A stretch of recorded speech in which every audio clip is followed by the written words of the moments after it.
20th. The time is 9:42 a.m. We got yoga from home. Let's get started.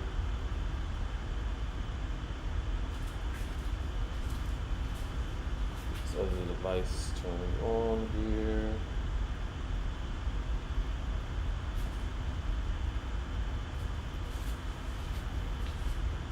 Start with our warm-up.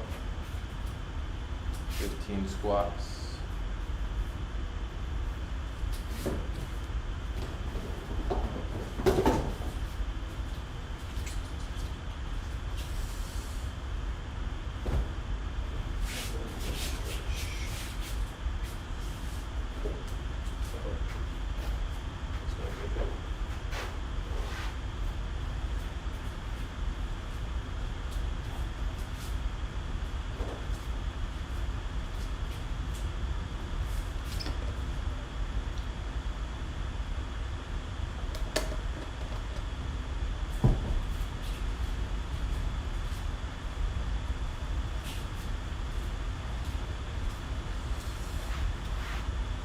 All right, 15 squats to start. 1, 2, 3, 4, 5, 6, 7, 8, 9, 10, 11, 12, 13, 14, 15. Stay low for 5, 4, 3, 2, 1. Middle. 5, 4, 3, 2, 1. Up a little higher. 3, 2, 1. All the way up. Sunrise Tai Chi.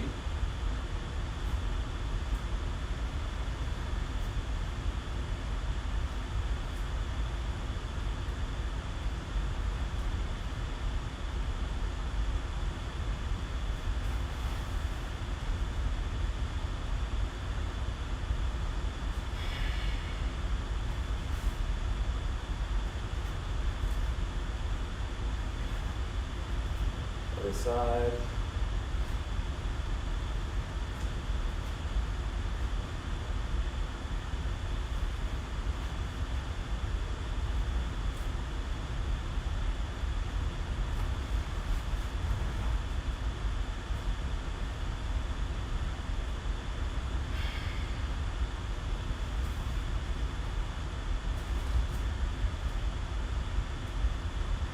And let's start our class.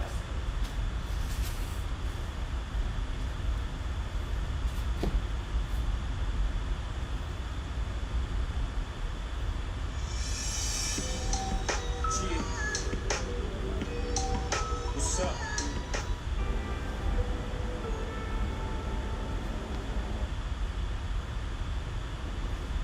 Goal 60. 60 minutes of movement, open eye meditation through your yoga practice, finishing up with a 15-minute guided chakra cleansing and balancing meditation. So your yoga class today for 60 minutes is a preparation for your meditation. It's about finding the opportunity to dissolve the fear of the stinking thinking ego and step into that state of unconditional love. So it's about being present in the room. Stay here mentally, stay here physically, and anchor it all back in using your breath. So grab the towel, grab something, but make it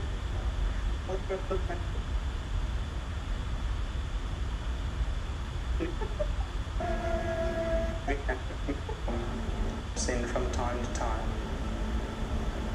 Simply learn to be present by moving your thumb to each of the 4. And we breathe in our third breath. Let's make the sound of pure up with a 15-minute guided chakra cleansing and balancing meditation. So your yoga class today for 60 minutes is a preparation for your meditation. It's about finding the opportunity to dissolve the fear of the stinking thinking ego and step into that state of unconditional using your correct being. So we're not all single one of the posture. Exercise to follow before we get into our meditation. At Soul, we always start by setting our intention. So perhaps this is the time for you to close down your eyes, to feel into your body, and to decide what it is that you want to dedicate this practice to. Today, perhaps It is something that you want to let go, something that no longer serves you, or perhaps it is something new, something fun. All the cells in your body. When you're interlacing all 10 fingers underneath the chin, touching with the chin all the while, eye gaze in the mirror, toes touch, heels touch, legs tight. Elevate your 7 chakras as you lift your spine up to the ceiling, breathing in first, breathing out, and getting ready for your first breath of pranayama breathing. Inhale, 1, 2, 3, 4, 5. Full lungs at the top. Exhale, breathing. Push your head back. Way back. Go and try and see the back wall. Elbows move forward, elbows touch. Inhale, chin down. Eye gaze move forward towards your eye gaze in the mirror. Shoulders relaxed, spine straight. Exhale, breathing. Remembering to breathe in and out through a constricted throat the whole time. Squeeze out all the air of your lungs for the second breath. Third breath, inhale. Chin comes down, elbows glide up, spine is straight, thighs nice and contracted, full lungs. Exhale. Nice, loud, proud HAR breath as you squeeze all the air out of your lungs, lungs completely empty. Then we inhale. 1, 2, 3, 4, 5, 6. Exhale. 1, 2, 3, 4, 5, 6.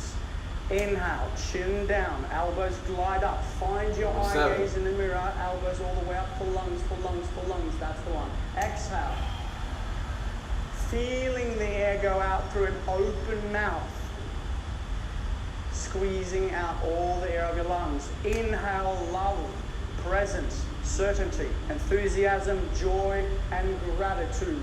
Exhale, hesitation, procrastination, frustration, desperation, everything that no longer serves you. Empty lungs. Breathe in. 1, 2, 3, 4, 5, 6. Exhale. 1. Beautiful. Listen to the sound in the room.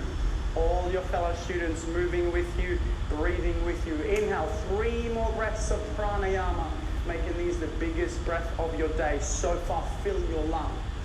Exhale. Head drops back. No tension in the neck. Elbows glide forward. Where your eyes go, your body will follow. So look backwards. Elbows touch. Inhale, breathing for 1, and 2, and 3, 4, 5. Full lungs. Exhale, breathing. 1 more breath of pranayama, breathing. Squeeze out all the air of your lungs. Then last chance. Inhale for 1, 2, 3, 4, 5. Open your lungs. Exhale.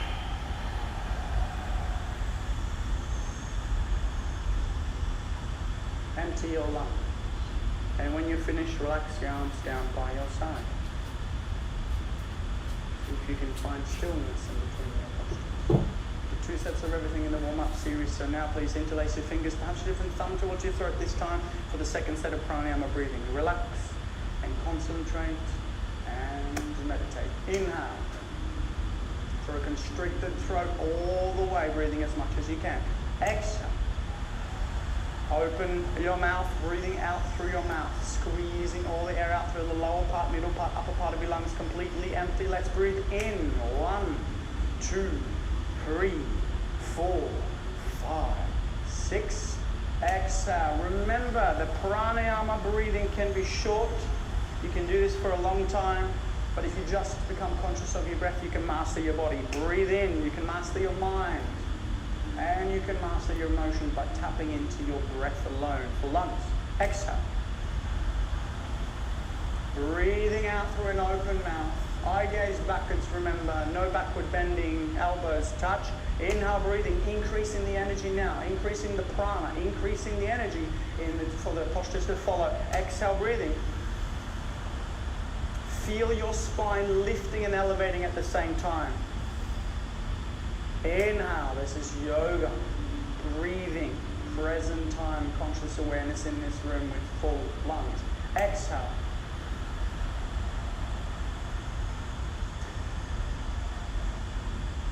Inhale. Beautiful. Full lungs. Exhale. 3 more breaths of pranayama breathing. We're going to go a little bit faster for the final 3. So increase the energy in the last 3 breaths of pranayama breathing. Inhale. 1, 2, 3, 4, 5. Hold. Exhale. 1, 2, 3, 4, 5. Squeeze. Inhale. 1, 2, 3, 4, 5. Hold. Exhale. 1, 2, 3. Last chance. Squeeze out all the air. Look back as far as you can. Now relax. Beautiful. That's a pranayama breathing. We get straight into our warm-up series. The first of our postures is Ardha Chandrasana with Padasana, half moon pose with hands to feet pose. Let's listen carefully. Toes touch, heels touch, legs tight. Push hips further forward to open up your hips and pelvis. Lift your sternum a little bit to open up that heart chakra. As you inhale, breathing, arms up over your head. Interlacing all fingers, now releasing the index fingers, thumbs crossed. Nice tight grip. Don't lose this grip. Everyone together. Inhale, breathing, stretch up, go and try and touch the ceiling. Lengthen your spine and then move your body right and left several times. Right and left several times as you lift up and elevate, no collapsing into the spine on either side, but rather lengthening up as high as you can. If you lengthen your spine, you can lengthen your life.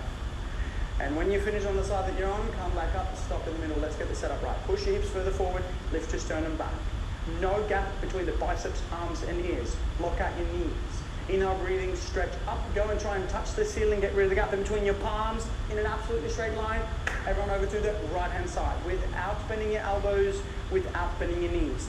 Continuously pushing your hips over to the left-hand side beyond your flexibility. Use your right palm to pull your left palm up, out, and over. Tremendous stretching, feeling down the left-hand crescent shape of your body. Now, have a look in the mirror. Are your hips and shoulders in one alignment? If not, bring the left hip further forward. Then bring the right shoulder further forward, opening up your chest like a flower petal blooming. Lock out your biceps with your ears. Come down and push, hold it, push, hold it, push, hold it. Change. We move together. Inhale, breathing. Exhale, breathing, let it go. Inhale, breathing, elevate your spine, get rid of the gap in between your biceps, arms, and ears, and over to the left-hand side. Again, without bending your elbows, without bending your knees. Ladies and gentlemen, this is not about how deep you go.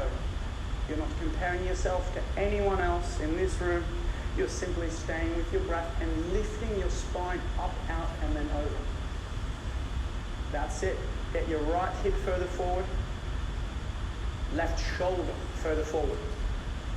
Coming down sideways in between two panes of glass. Ground down through both your feet the same. Breathing in, come down and push. Wait for each other. Push, come down and hold.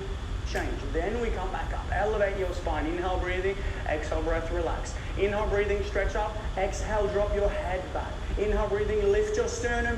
And everyone together, let's go. Arms back immediately. Arms, head, legs, everything to backwards as far as you can. Not your legs. That would be awesome. That would make you a ninja. But now, ground down. Lift your sternum and go back.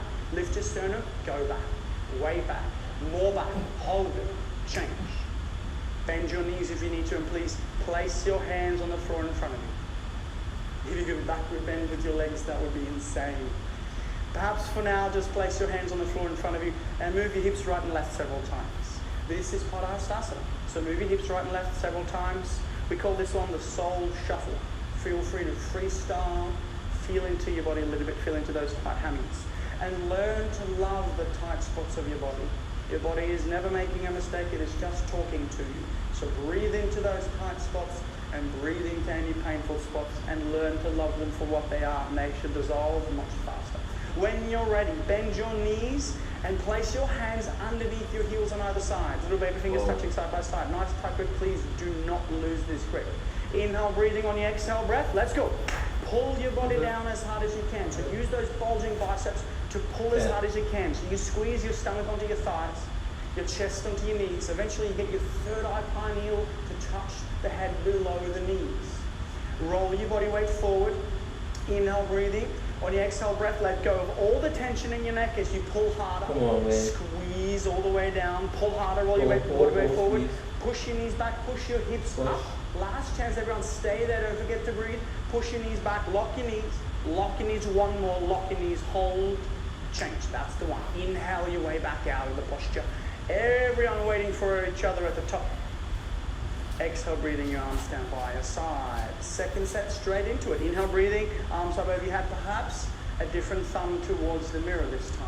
Inhale, breathing, stretch up, push hips further forward, arch your sternum up, get rid of the gap in between your biceps, arms and ears. Inhale, breathing, stretch up one more time, right side, over, right away. Lift up, out and over. The faster you get into your posture, the more benefits you're going to get. Right away, left hip further forward, right shoulder bring it further forward. Make sure you can see your throat in the mirror. See that throat chakra nice and open as you breathe consciously. Lift up, out and over, come down further, ground down through both your feet, weight into your heels, not your forefeet. Push hips further forward, come down and push, push, hold, push, change, in, deep. Shoulder further forward, catch up, you feel into your body. One of the few times we get to freestyle a little bit in this powerful yoga class, so make the best of it. When you're ready though, bend your knees and place your hands on underneath each heel. Little baby fingers touching side by side. Nice tight grip. Inhale, breathing first. Exhale, breathing. Let go of the tension in your neck. Now pull as hard as you can. So stretch your body down. Biceps are bulging as you're lengthening out your hamstrings. Roll your body weight forward onto your forefeet. No weight on those fingertips. If it's painful on the fingertips, you have to roll your body weight further forward. Then pull as hard as you can, stretch your body down, push your knees back, push your hips up, no tension in the neck. Last chance. Push your knees back, push your hips up, let go of the tension. One more time, push. Change, breathe your way back out. Everyone moving together. Inhale and exhale. Beautiful.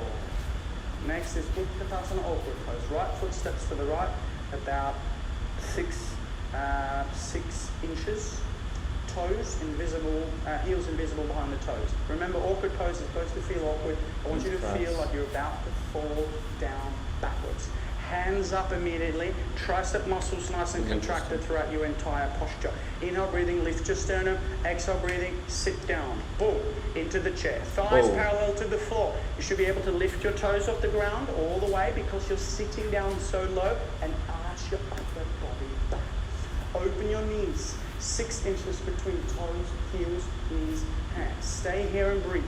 If your thighs are burning, you're doing it right. Lift your sternum up, go back one more time, sit down into the chair, hold it there. Change, come up, keep your arms the same. Inhale, breathing. Exhale, breathing, stretch up all the way. And inhale, breathing, sit down all the way. Sitting down on top of your toes. Stretching your spine up all the while. So you lengthen your spine up while you're sitting down on top of your toes. When you come down all the way, come up higher on your toes, then lift your sternum up. Point your fingers, yoga fingers nice and tight. Open your knees, 6 inches again between toes, heels, knees, hands. Hold it, change. Push your way back up and drop down your heels. Keep your arms nice and tight. All 5 fingers together, fingers not separated like this. Everyone come up a little on your toes. Squeeze your knees together. Squeeze your knees together throughout the entire posture. Inhale, breathing, elevate your spine a bit. Exhale, breathing, squeeze your knees and sit down. 10, 9, 8, 7, 6, 5, 4, 3, 2, 1. Beautiful. Now push your knees together, further forward and down. Lift your sternum up. At the same time, come up a little bit, hover and hold. Change. Squeeze your knees together, come up. 5, 4, 3, 2, 1. Right foot back to the left, arms down by your side. At any time during this practice, if you feel overwhelmed, you need to take a knee, feel free to do so. Join in as soon as you're ready, but just stay present. Anything comes up mentally, physically, emotionally, spiritually, chemically, be okay with it. Just breathe. All right, second step, right foot steps to the right, a little bit faster, hands up immediately. Inhale, breathing, exhale, breathing out. Sit down right away. Get all the benefits by getting into the posture as quickly as you can. Arch upper body back. That's such a beautiful posture for you, Leanne. Peel the toes off the floor so you make sure you have the weight in your heels. Open your knees, lift your sternum, sit down more, peel the toes off one more time. Change, push back up and relax. Inhale, breathing, stretch up, come up as high like ballerinas on point. Imagine someone's pulling your crown chakra up towards the ceiling and then sit down right away. High on the toes, come up as high as you can on those toes. Open your knees, lift your sternum, sit down. Nice and tight, contracted. Don't forget to breathe. Change. Come back up, that's the one. Drop your heels down. Inhale, breathing, come up. Exhale, breathing, squeeze your knees together and sit down. Let's go. Squeeze those knees together. Protect your knees by squeezing them together. Lift your sternum back. If you're sitting all the way down, come up and in, squeeze your knees together further forward and down, lift your sternum up one more time. Imagine that you're completely got a straight back behind you. If your healthy knees bounce a couple of times, please, then hold it on the upswing and then come up for the last 5, 4, 3, 2, 1, and relax. Beautiful. One more posture in our warm-up series called Garudasana Eagle Posture. Look at your hands, please. Identify which is the right, which is the left. Do not mix them up.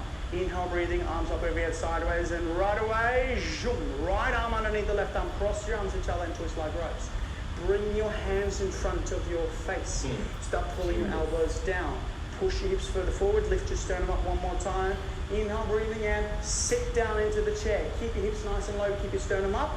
Right leg up. It comes as high as you can. Lift your right thigh up, out and over on top of the left thigh. Completely cutting off the femoral artery. Now the key to this is to try and get your right foot to disappear behind your left calf muscle so the foot is completely invisible in the mirror. Try and point those toes. If you can't get it, no problem, just try and point those toes. Then, all the way, lower body to the right hand side. So knees to the right, up, the body comes to the left. So all the 7 major joints on either side are completely in alignment in the mirror. Find your eye gaze, breathe, concentrate, and meditate. Change. Breathe your way back out as soon as the hands touch. Exhale, zoom. Left arm underneath the right this time. Try and get the hands together, cross them in front of your face. Before you go anywhere else, the shoulders are the most mobile joint in the body. So let's open them by pulling them down as hard as you can at the same time as you lift your sternum. Inhale, breathing, elevating your spine. Exhale, breathing, sit down. From there, arch up your body back. Left leg, up, out and over as high as you can. The higher you lift the leg, the higher you can cross it over. Cutting off the left femoral artery this time. This posture, the Garudasana Eagles posture, acts as a tourniquet effect. So when you're sitting down, you're cutting off the blood supply to your reproductive organs and your legs. And when you come out of it, you rush fresh oxygenated blood. Very powerful for your reproductive organs. Very powerful to tone your legs. Knees left, upper body right. Sit down more, arch upper body back one more time. Change. Inhale your way back out of the posture, arms up. Exhale, arms back down. Inhale your arms back up. And second set. Jump. Right arm underneath the left arm. Cross your arms each other. Twist like ropes. Inhale, breathing. Exhale, breathing. Sit down. Into the chair. Lift your sternum and right leg. Moving always twice as fast in the second set. Because we only have half the time, we have twice the momentum. So twice the energy going into the posture. Right away, you've got your knees to the right, upper body to the left. Sit down more. Arch upper body back down. Pull the elbows down more. Smile. Yeah. Beautiful. Change. Inhale your way back out, arms up. Exhale, zoom. Left arm underneath the right, cross your arms each other. Here we go. Sit down. Stand back. Left leg. Knees. Left. Upper body. Right. Pull down. Arch back. Pull down more. Lift your sternum. Fall backwards one more time. Change. Everyone together. Exhale. Beautiful. On our standing series. Grab a sip of water if you're not already well hydrated. The key to hydration is very, very important to remember.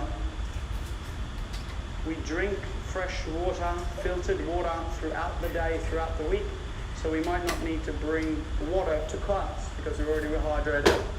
13 milliliters of clean filtered water per kilo body weight per day. In Australia, where it's nice and warm, we have to have more. Once you're ready and you're back into your mat, always remember your intention. Now for the standing balancing series, Dandiyama Janu Shashasana, we're going to ground down through the left foot. And then we're going to move the body weight over to the inside of the foot. And then we're going to interlace our fingers and round down and pick up your right foot about 2 inches below the toes. Hold it here. Nice tight grip. Do not lose this grip. The most important part to this is your stability. Using your bottom base, root chakra, grounding down, feeling the stability of Mother Earth as you're holding your right foot up, looking further forward, locked, solid, concrete, lamppost, unbroken, unwavering standing leg. If your left standing leg is unwavering, unbroken, inhale, breathing, exhale, breathing, push the heel out. So lift the foot up and push it out towards the mirror. Then when you can stand here with your left leg completely locked, peel the toes back towards your nose, feeling a tremendous stretch down the back of your hammies and the back of your calves. Lift your upper body up, no collapsing, no forward bending. Then when you're all the way down, bend your elbows down towards the calf muscle, eye gaze still further forward on your standing locked knee. If you can move forward, inhale breathing first, exhale breathing, chin to your chest, round down, look at your belly button for the final expression of the posture, forehead touches your knee, hold, breathe. Change, slowly, consciously exiting your posture and relax back down. Beautiful patience hammock, really beautiful posture. So again, in every single posture, not only are we conscious of our breathing, but we are conscious of our exit. Now let's move into the posture and out of the posture with as much awareness as we just did. Ground down through the right and bend down, pick up the left foot right away. No hesitation, let's go. Bulldog determination. Concentrate, focus and meditate on your on your right standing leg. Concrete, lamp post, unbroken, unwavering. Inhale, breathing on your exhale breath. Left leg lifts up and then push your heel towards the mirror so you can turn all those 5 toes back towards your nose. Lift your sternum up, pull your elbows down right away. Pull them down, find the eye gaze, concentrate and meditate. If your knee's bending, this is where you're staying. But if you're moving further to the final expression of Janu Sirsasana, inhale, breathing on your exhale breath. Body down, chin down, round down. Try and get your forehead, third eye pineal to touch the knee for 3, 2, 1. Slowly exiting the exact opposite way you went in, arms and legs back down. That was absolutely awesome. So we're in our standing balancing series now, so we only have one set of everything. So make sure you give it 110%, if there is such a thing. Always next level, right? This is standing bow pulling posture.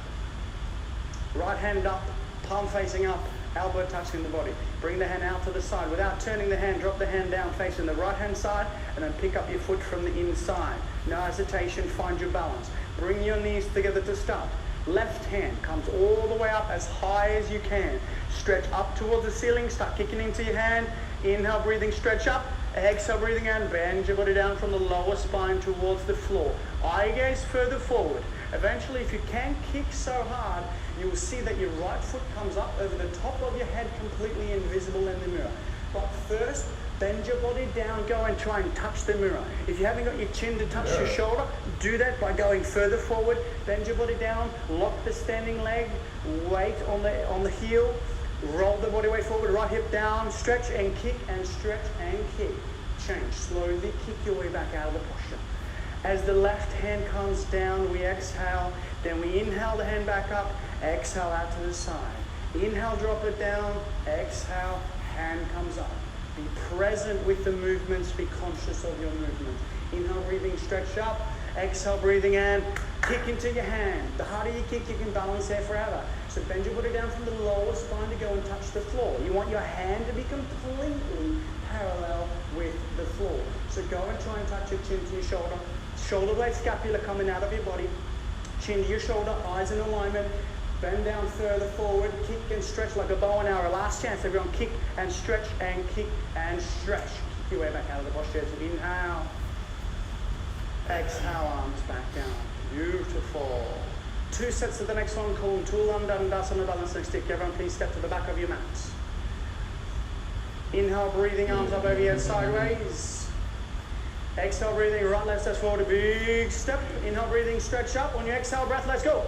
Arms, head, leg, everything completely parallel to the floor. From the side, you look like a capital T as in how tenacious your posture is, not a broken umbrella. So stretch your left foot back, stretch your hands further forward, looking 4 feet in front of you for 3, 2, 1, change. There it is. Stretch up, inhale, breathe. Left leg steps forward, a big step. Inhale, breathing, and let's go. 10, 9, 8, 7, 6, 5, 4, 3, 2, 1, change. Inhale, breathing, exhale, breathing. Now remember, this posture is only 10 seconds long. So as soon as you hear my instruction to get into the posture on the second set, get straight into it. And I want you to imagine a natural human tug of war stretching in opposite directions. Inhale, breathing, arms up over your head sideways. Be conscious of which thumb is closer towards the mirror. Inhale, breathing, stretch up. Right leg steps forward, a big step. Exhale, breathing, inhale, breathing, exhale. Here we go. Arms, body, leg, everything stretching in opposite directions. Rebecca's got your fingers, Esther's got your toes, stretching in opposite directions like a natural human tug of war. Stretch and point and stretch and stretch and stretch. Change. Relax. Inhale, breathing, stretch up. Exhale, breathing, left leg, steps forward, a big step. Here we go, last chance. 5, 4, 3, 2, 1. Change. Breathe. Exhale. Beautiful. Please, everyone come up to the top of the mat. Quarter turn to the right hand side for our very next posture called Dandiyama Vibhaktipara Paschimottanasana. I've said that once and someone said, bless you. It's a mouthful. It literally just means standing, separate leg, stretching posture. Probably easy to say that. For now, focus, concentrate, meditate. Inhale, breathing, arms up over your sideways. As soon as the hands touch, right leg steps forward, a big step. About a meter distance, maybe a little bit more depending on how tall you are. Arms down parallel to the floor. Stretch your fingertips apart in opposite directions. So as we stand here, we don't want to bend forward. We stretch and open. Then we inhale, breathing, lift. Exhale, breathing, and swan dive. Looking forward, looking forward, looking forward. All the way looking further forward in the mirror until you're all the way down. Then you grab the outside of your heels. Step on all 5 fingers on either hand. So grab underneath the heels. If you cannot grab underneath the heels, grab underneath the feet. And then inhale, breathing. And on your exhale breath, pull your body down from the lower spine towards the floor. So the key now is to try and stretch your body down to get the third eye pineal gland responsible for your awakening your intuition to touch the floor in between your feet. You're moving fresh oxygenated blood, helping to decalcify and detoxify the pineal at the same time as stretching out the hammies. Roll further forward, stretch, stretch, stretch. Change. Hands out to the side, all the way, reversing the posture. Inhale, breathing up. Exhale, breathing, hands back down. We've reached the top of the mountain for the mighty triangle posture. I'm going to stay in this posture a little bit longer to get all the benefits. Only one set of this one. Inhale, breathing, arms up over your head sideways. As soon as they touch, right to the side. Bend if you need to, then stretch your fingertips apart. Turn your right foot out all the way parallel to the side mirror. Left foot at 45 degrees.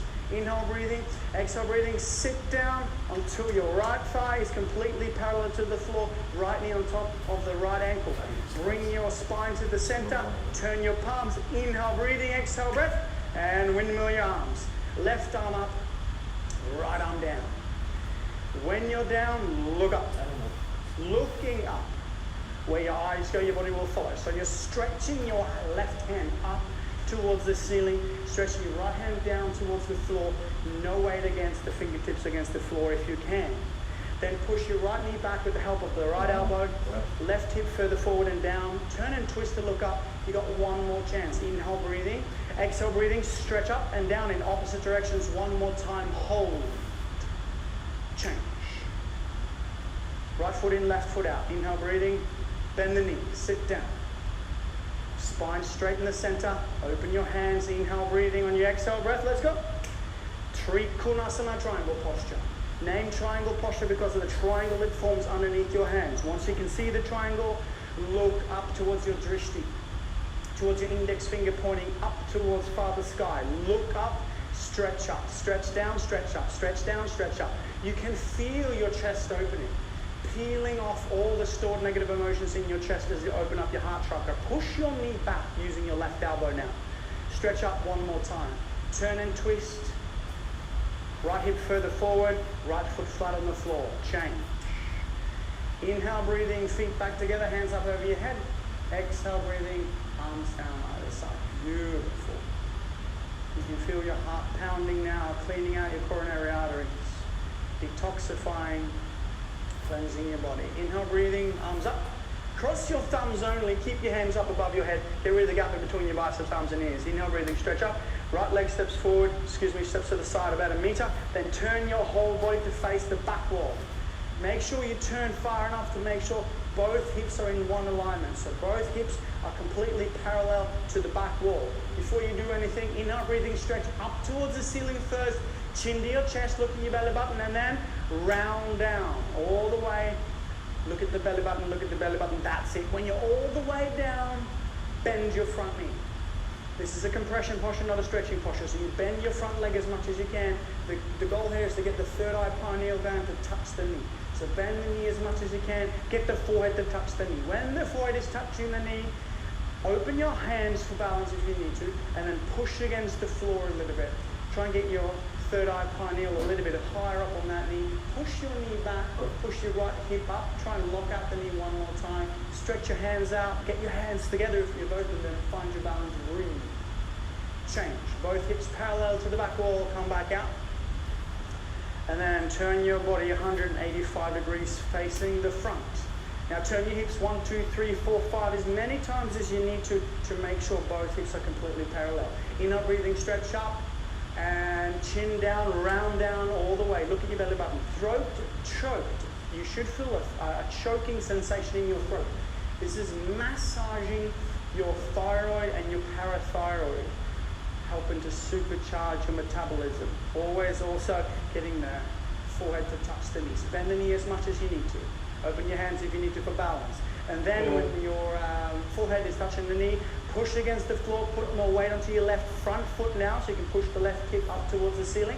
Try and get your forehead higher up on the knee, throat choked, eyes open and breathing normal. Change. Both hips facing the front as you come back all the way up. Right foot back to the left. Exhale, breathing arms down by your side. 2 more postures of our standing balancing series. This is Tadasana and Pramudustasana, tree and toe. Remembering now to elevate and lengthen your spine as much as you can.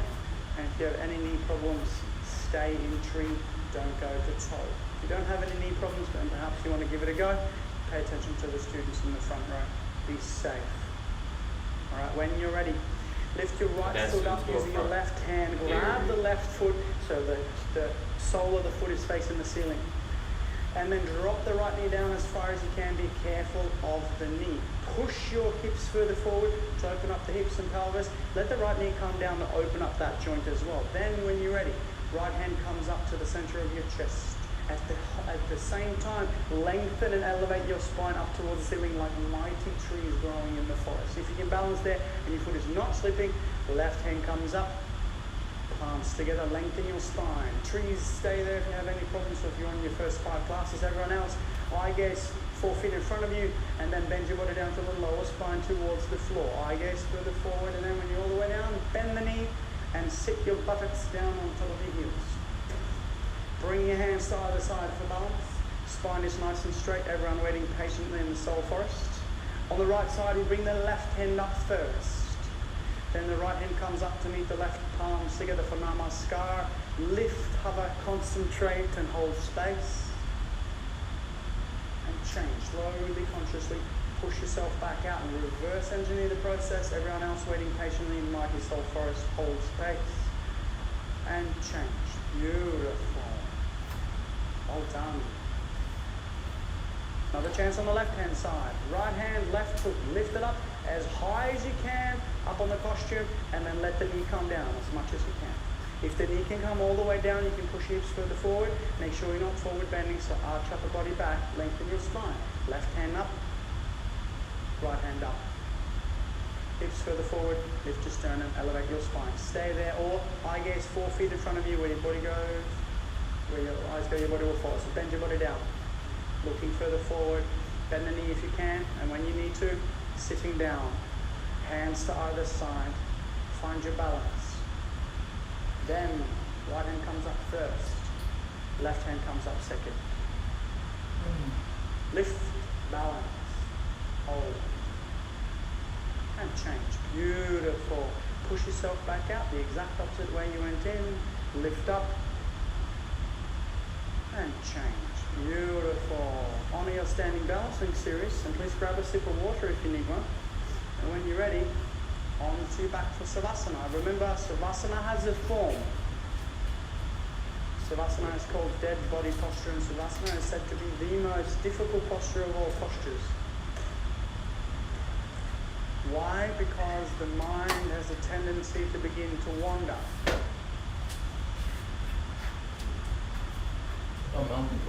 Heels touch, feet fall open, palms up towards the ceiling, ready to give and ready to receive. Keeping your eyes open, looking at one spot in the ceiling. As you breathe all the way in and out, feeling every cell, muscle, joint, organ, and system in your body completely relax.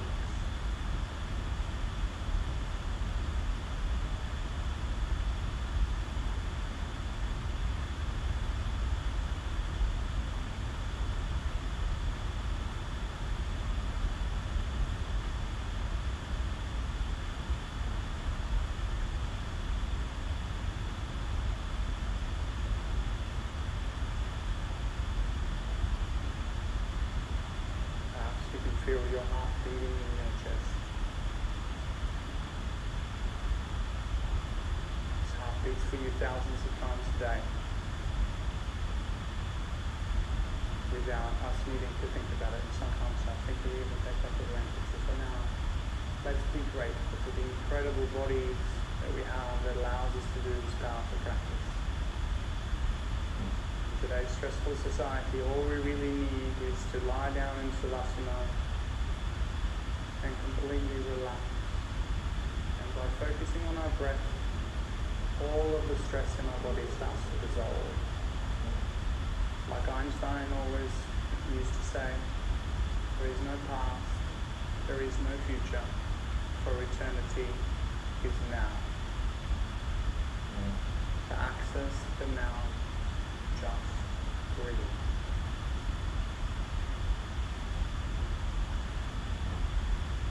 And then start arriving back in the room, wiggling your fingers, wiggling your toes, a little smile on your face. Yippee! I'm alive!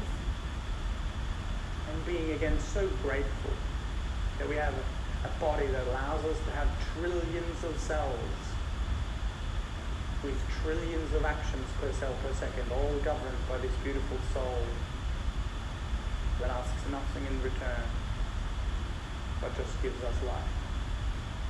As we move on to our floor strengthening and floor lengthening series, we begin with Pavanamuktasana. Inhale, breathing on your exhale breath. Bend the right leg all the way up and grab the right knee 2 inches below the knee and then pull it down completely, avoiding your rib cage. Very common in Pavanamuktasana to have the left shoulder come off the floor. So drop that left shoulder down, spine completely parallel to the floor. Pull your right knee down, avoiding the rib cage. Peel your left toes back so you have your left leg completely touching the floor. This is massaging your ascending colon. Very good for constipation and elimination. Pull one more time. Change. Drop it back down. Inhale, breathing on your exhale breath. Up it comes. Left side, right away. White knuckle grip. You're pulling so hard your biceps are bulging. Roll that right shoulder down. Peel the left toes back. Chin down, looking down. Pulling harder, pull as hard as you can. Completely massaging out the descending colon. This time also getting rid of the junk in the trunk. Pull, change. Drop the left down. Inhale, breathe in. Both legs up, they come. Now we grab the elbows each other and pull the knees down as hard as we can. Chin down, tuck your chin down. Look down at the diamond shape you're forming in between your arms and then pull down harder. Try and flatten your spine. Flatten your spine as much as you can. You should feel a pinch in both the hip joints. If you do so, you're actually realigning the femoral acetabular joint, and very often this is going to help with avoiding such things as hip replacements in the future. So pull as hard as you can. Change. Drop them back down. That's it. Please listen carefully. Throughout this entire practice, we breathe in and out through our nose. There are 2 parts that we don't. One is the sit-up that's about to take place, and the other one is the breathing exercises in the beginning, the pranayama and the kapalabhati breathing at the end. But for now, if you have any lower back problems, any issues, make sure you come see one of us at the front desk afterwards. If you're worried, if you're not sure, sit this one out. But if you're ready, listen, this is where we increase the energy for the next series. So toes touch, heels touch, legs tight. Arms up over here sideways, flatten your spine in. Inhale, breath. Exhale, breath. Sit up. Double exhale, double jerk. Whoosh, whoosh, beautiful.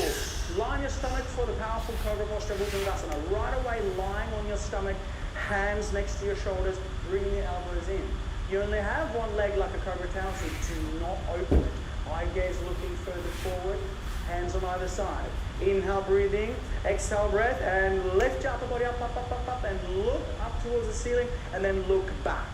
Look up and look back. Bring the elbows in closer. Lift your sternum up one more time.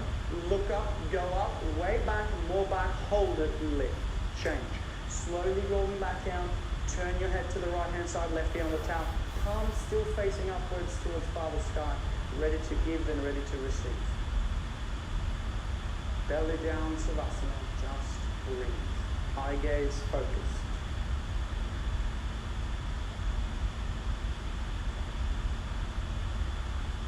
When you're ready, chin out, looking further forward. Get your hands underneath your body. This is the mighty Salabhasana. Get your hands together like you're about to do a volleyball shot and lie on top of your arms. Grab the floor with those powerful, strong fingertips. Knees together, toes together, heels together. Grab a nice tight grip. First one side. Inhale, breathing, right leg. Lift up as high as you can. Stretch your toes back towards the back wall. Get your right hip down. Get the right foot back up as high as you can. Imagine that you're lifting up a 50 cent coin up the back wall. Look up, lift up, go up, change. Again, lengthening. Relax. Inhale. On your exhale breath, lift up, left leg. Lift it up as high as you can. Lock out that knee, don't bend that leg. Left hip further down, point those toes back. Look up, lift up, higher up, come up one more time, and then change. All right. Get your chin in to protect your neck, so kiss your towel. Should be able to kiss your towel. And then roll from side to side to get your hands underneath the body even more. If you're a beginner and you don't know this, your elbows are supposed to hurt. Now make up your mind. This is a powerful posture. Everyone kissing the towel to protect your neck. Very powerful posture. We're going to do both at the same time. Before you do that, make up your mind. Inhale, breathing first. On your exhale breath, full expression of the Salabhasana. Lift both your legs up, up, up, up, up, up, up, up, up. Get your knees together. Lift up higher. Lift your feet up towards the ceiling. Grab the floor with your fingertips. Lift up, go up, way up, more up. One more time. Change slowly. Coming back down. Hands out to the side. Turn to the left hand side. Right on the towel.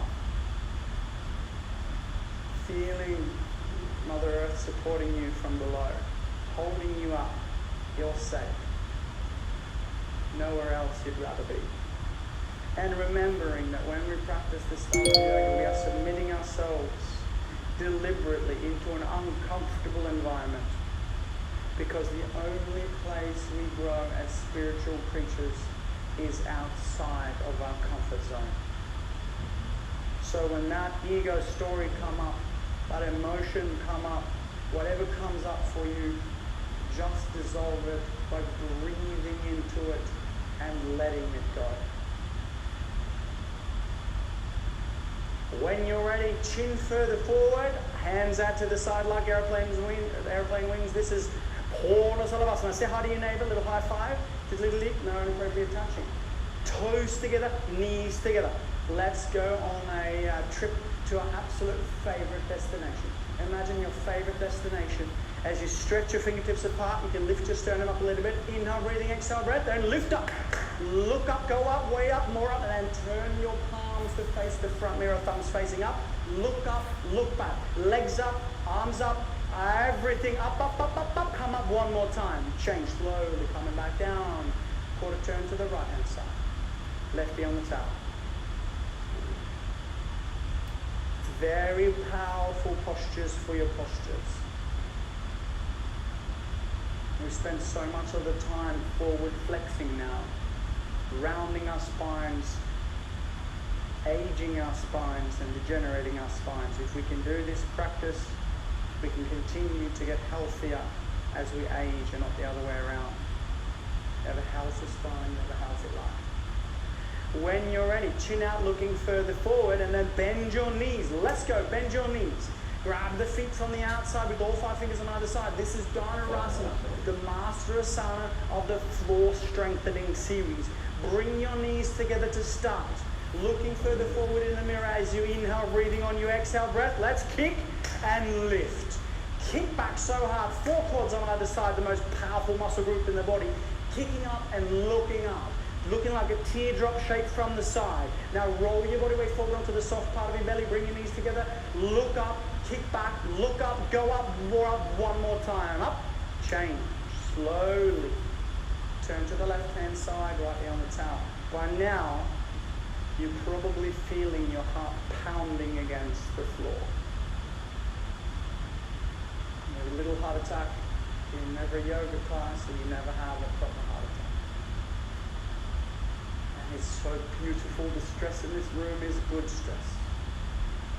When we can learn to master our emotions in good stress, all the difficult bad stress out there starts to naturally dissolve, and life just gets different. When you're ready, chin out, push yourself up, and come back up. Beautiful. Come up to the top of your mat. Knees together for Supta Vajrasana, recline hero's posture. Sit your buttocks down in between your heels. So open your heels as much as you need to. And then sit down. Please be careful of your knees if you have any problems. Be careful of your knees. And then right hand back, left hand back, and then dropping down into the right elbow, then the left elbow. Tuck your chin in, go back as far as you can. Squeeze your knees in closer together. Try and get the buttocks to touch the floor. If you're all the way down into the final expression of recline hero, right hand up, left hand up, grabbing your elbows either side, and then pulling your elbows apart, tucking your chin in. Try and flatten your belly button down towards the floor. Feel those tight hip flexors opening up. They say sitting is the new smoking, and this is us detoxifying, letting go of all the stress in the hip flexors. Breathe.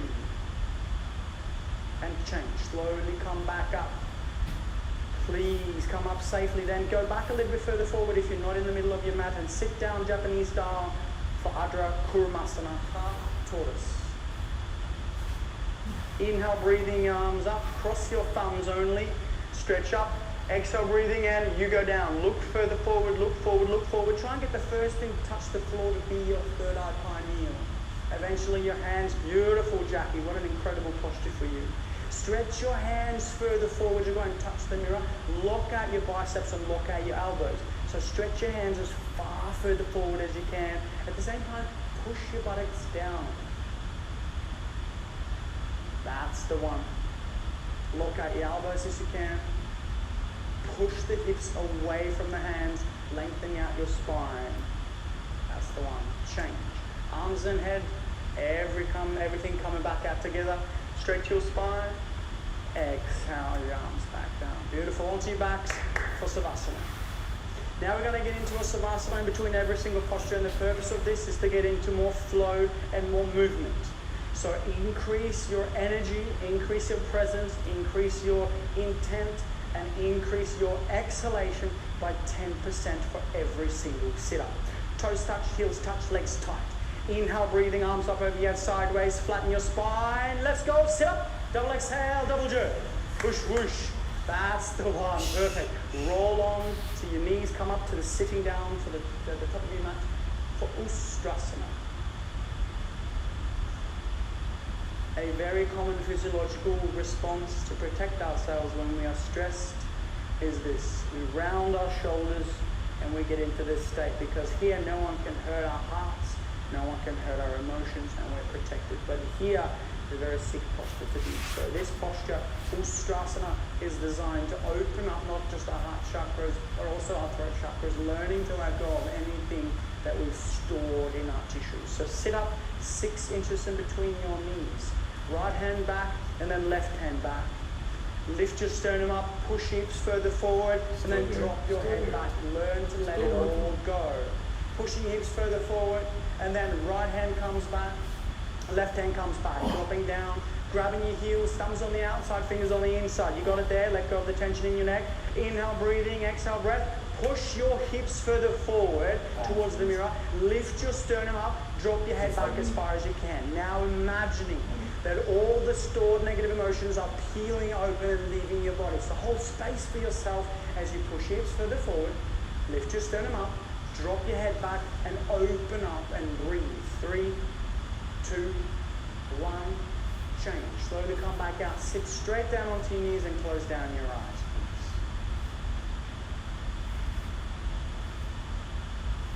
And notice what came up for you.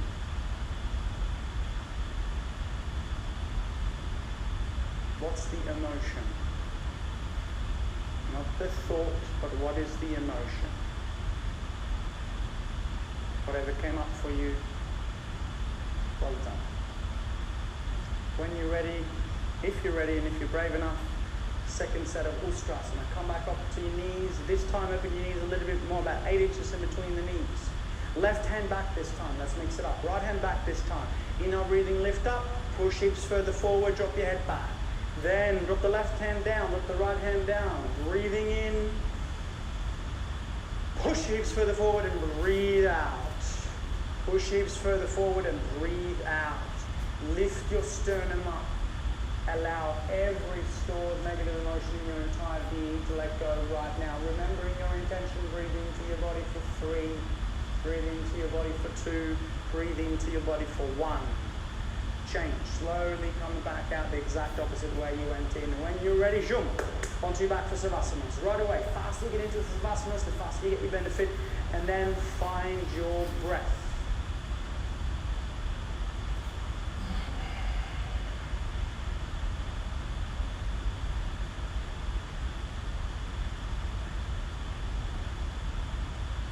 Give yourself a little bit of self-love now. Perhaps even just a little smile. It's okay. Well done. Couple of more postures, guys. Increasing the energy by 10% for every single sit-up. Toes touch, heels touch, legs tight. Inhale, breathing, arms up over your head sideways. Sit up, double exhale, double jerk. Whoosh, whoosh, that's the one. Everyone sit up to the middle of your mat for the mighty Sasangasana. Sasangasana rabbit posture is the exact opposite of Ustrasana camel posture that we just did. So now instead of extending and opening up, we're going to flex and bring it down. We're going to open up, flexing through each of the 24 movable vertebrae. So get the towels up over your feet if you need to have a prop. If you haven't tried without a prop, feel free to try without a prop. But if you haven't done it before, grab the heels. Thumbs on the outside, fingers on the inside.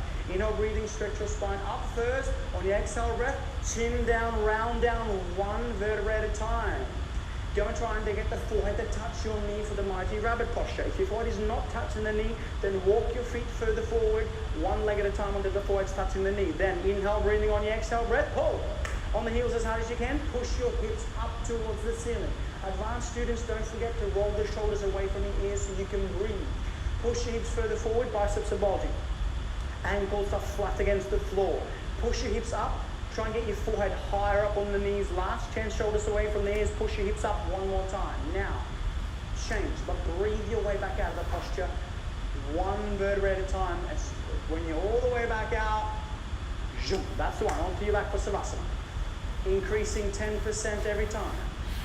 Toes touch, heels touch, legs tight. Inhale, breathing, arms up over your sideways, flatten your spine. And sit up. Double exhale, double jerk. Warrior. Everyone come back up. This is the modified part of the series. We're going to sit on our knees, just like this for tabletop. When we sit there for tabletop, we're going to do Kapha Uttanasana, pigeon posture to open up the tight glutes on either side. No more tight asses in this room. Metaphorically speaking, of course. Then, knee up, right knee to touch the right wrist, and then right shin bone completely parallel to the front mirror. If you're not sure, please have a look at the students in the front row, but please be really careful of your knees. When your right shin bone is parallel to the mirror, then you can drop down to the right elbow, drop down to the left elbow. Then you start sliding your left foot back towards the back wall.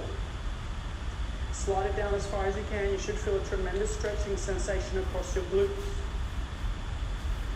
After I broke my legs, I've only got 1.5 glutes on the right and about 3 on the left. So I know what it's like to have really tight glutes. We store so much of our emotions in our glutes. So just breathe into these tight glutes and the tight piriformis. If you don't have any knee problems, the final expression of Kapha Uttanasana is to push the left hip further forward and down to try and get the left hip to touch the right heel. Flatten your spine, breathe. Stretch your hands further forward towards the mirror. Last chance, breathe. Change. Slowly come back out, back up to tabletop. Take your time. Then left knee up to the left wrist, left shin bone parallel to the front mirror. Remember where your eyes go, your body will follow. So look further forward and then start sliding your right leg back. Drop down to your elbows, 1 and then 2. And then drop down further. And then if you can, try and get the right hip further forward and down. Get both hips in one alignment. Drop down as low as you can. That's the one. Maybe even you can get your forehead to touch the floor. Stretch your hands further forward towards the mirror. Advanced students, perhaps have a look at your fingers and see if the right hand is further forward towards the mirror than the left. Then stretch the left hand further forward towards the mirror. Push your right foot back.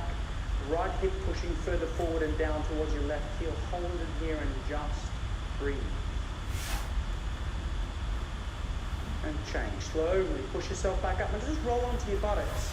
Facing the right hand side of the mirror. And now, Holy getting ready cannoli. for the very final posture. Just roll onto your buttocks. Facing the right hand side of the mirror. The left hand to touch the floor. Lift your sternum up, drop your hand. When we can learn to master our emotions in good stress, a heart attack. Looking further forward in the mirror, in the body, kicking up and look the other way around. Arms, your path, what your absolute favorite. This is, and letting this go up, way up, more up, and then turn your palms to face the. Perhaps you want to give it a go.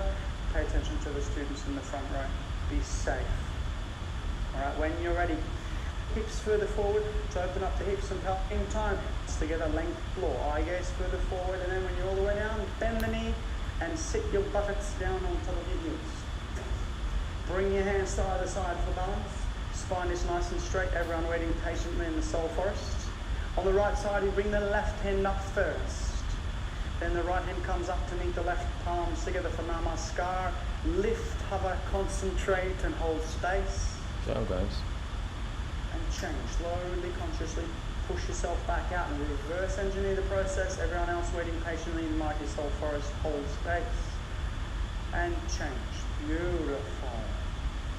Well done.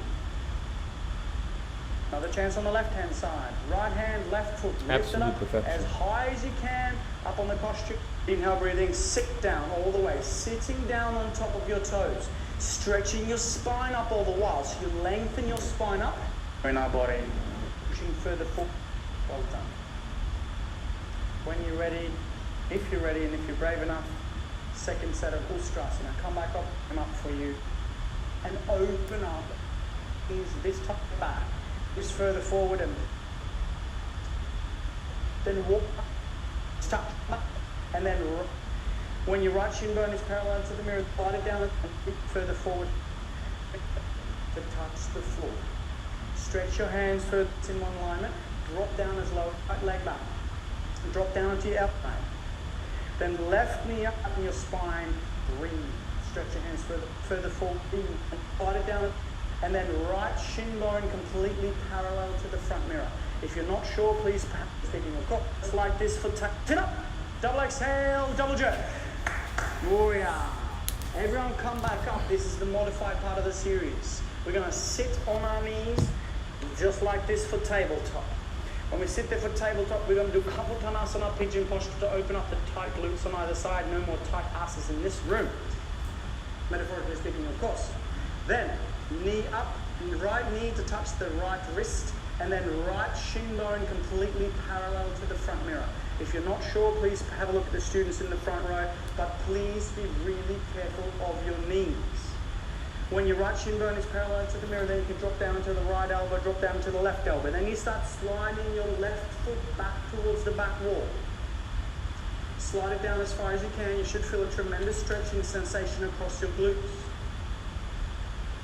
After I broke my legs, I've only got 1.5 glute on the right and about 3 on the left, so I know what it's like to have really tight glutes. After I broke my legs, I've only got 1.5 glute on the right and about 3 on the left, so I know what it's like to have really tight glutes. We store so much of our emotions in our glutes, so just breathe into these tight glutes and the tight piriformis. If you don't have any knee problems, the final expression of Kapotanasana is to push the left hip further forward and down to try and get the left hip to touch the right heel. Flatten your spine, breathe. Stretch your hands further forward towards the mirror. Last chance, breathe. Change. Slowly come back out, back up to tabletop. Take your time. Then left knee up to the left wrist, left shin bone parallel to the front mirror. Remember where your eyes go, your body will follow. So look further forward and then start sliding your right leg back. Drop down onto your elbows, 1 and then 2. And then drop down further. And then if you can, try and get the right hip further forward and down. Get both hips in one alignment. Drop down as low as you can. That's the one. Maybe even you can get your forehead to touch the floor. Stretch your hands further forward towards the mirror. Advanced students, perhaps have a look at your fingers and see if the right hand is further forward towards the mirror than the left. Then stretch the left hand further forward towards the mirror. Push your right foot back. Right hip pushing further forward and down towards your left heel. Hold it here and just breathe. And change. Slowly push yourself back up and just roll onto your buttocks, facing the right hand side mirror. And now, getting ready for the very final posture. Bend the left knee on the floor. Right leg comes up, out and over the outside corner of the left knee. Very important that you're sitting down on both your ischial tuberosities, both your sit bones. So ground down through your base chakra, touching Mother Earth. Then, right hand behind you, push down so you can sit up nice and tall. Very important to have a straight spine. And then left hand comes up, out and over. Grab your costume, grab the towel, grab something, but make sure you're nice and straight. Again, push back, lengthen your spine up one more time. Everyone looking towards the side mirror. And together, inhale, breathing, stretch up towards the ceiling. Exhale, breathing, turn and twist. So feeling the stretch now in the lower 5 lumbar vertebrae, twist the lower 5 lumbar vertebrae. Lift your spine up, turn and twist the 12 thoracic middle vertebrae. All of those thoracics, all of those ribs turning and twisting. Lift your spine up one more time and then turn and twist the cervical 7 vertebrae in your neck. All 25 vertebrae in your powerful spinal column, completely twisting like a pearl necklace. Last chance, lift up, turn and twist. Twist with your eyeballs, turn and twist, twist, twist. Change. Elevate as you come out of the posture. And then opposite side. Then the right knee, left leg up, out and over on the outside corner of the knee. So as we exit this posture, let's do that even more consciously than we did before. And this time I want you to elevate your spine and then coming out of the posture while elevating your spine again. Same thing. Left hand behind you, right up, out and over. Push down, inhale, breathing, looking straight further forward. Exhale, breath, and turn and twist over the left hand side. Lifting, elevating, turning and twisting. Lifting, elevating, turning and twisting. Literally like wet, juicy ropes, we're turning and twisting. Now remember, try and keep both your eyes on the same level. So if what the head is dropping, then drop one ear down, look, turn and twist. Last chance, twist, twist, and twist. Change, look and twist. And then onto your back for Savasana. Boom, let's go. Find your breath.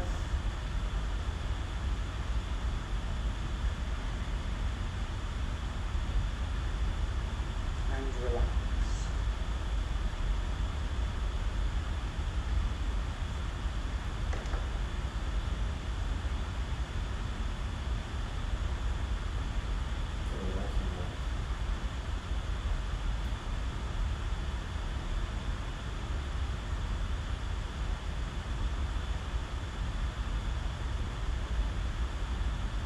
For the first time in 61 minutes, close your eyes.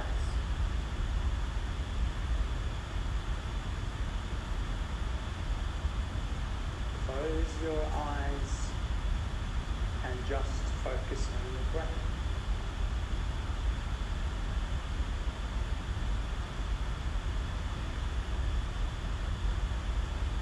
And welcome to a journey to the soul. In the next 15 minutes, we will learn to be fully present. We will learn to let go of anything that no longer serves us. learn to anchor in every single cell, organ and tissue in our body with the vibration of unconditional love.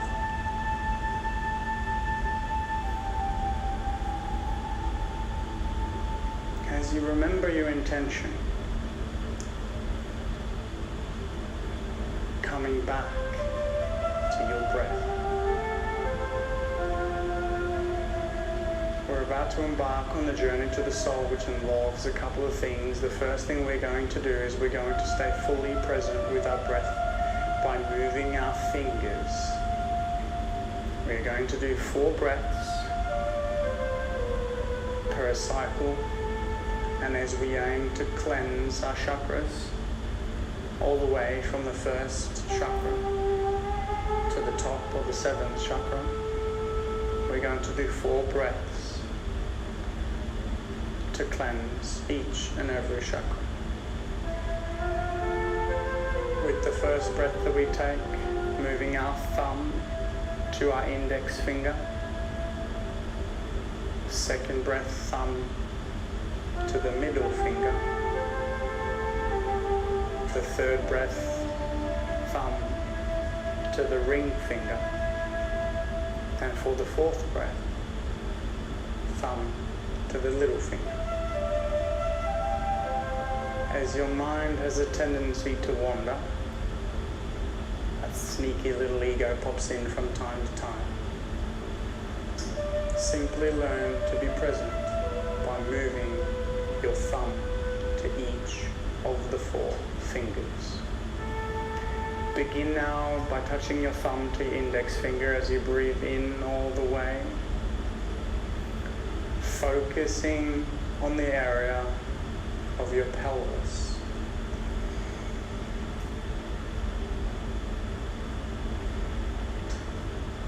The area of your pelvis is where you find your first chakra.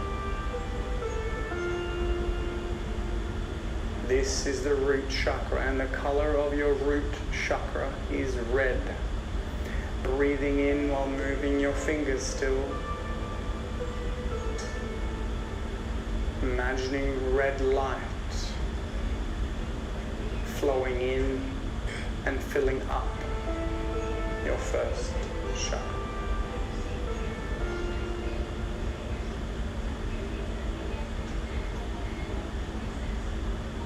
Focus on the area of your pelvis. Moving your awareness up the spine to the area just below your belly button. This is where you find your second chakra.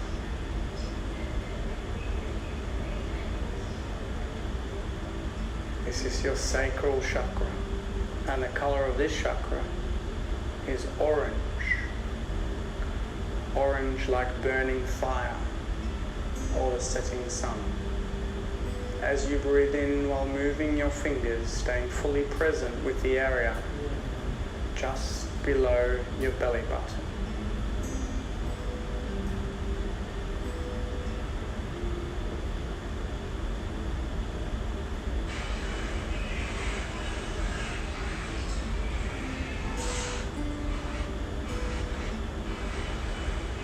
Filling up with orange golden light, moving your awareness up to the area of your solar plexus. This is where you find your third chakra, and the color of this chakra is yellow. Yellow like a sunflower. As you breathe in, moving the energy in and filling up your third solar plexus chakra.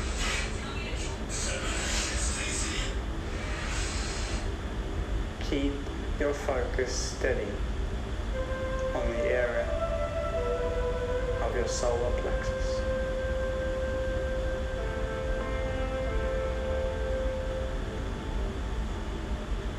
Moving your awareness up now to the area of your heart. this is where you find your fourth chakra. And the color of this heart chakra is green.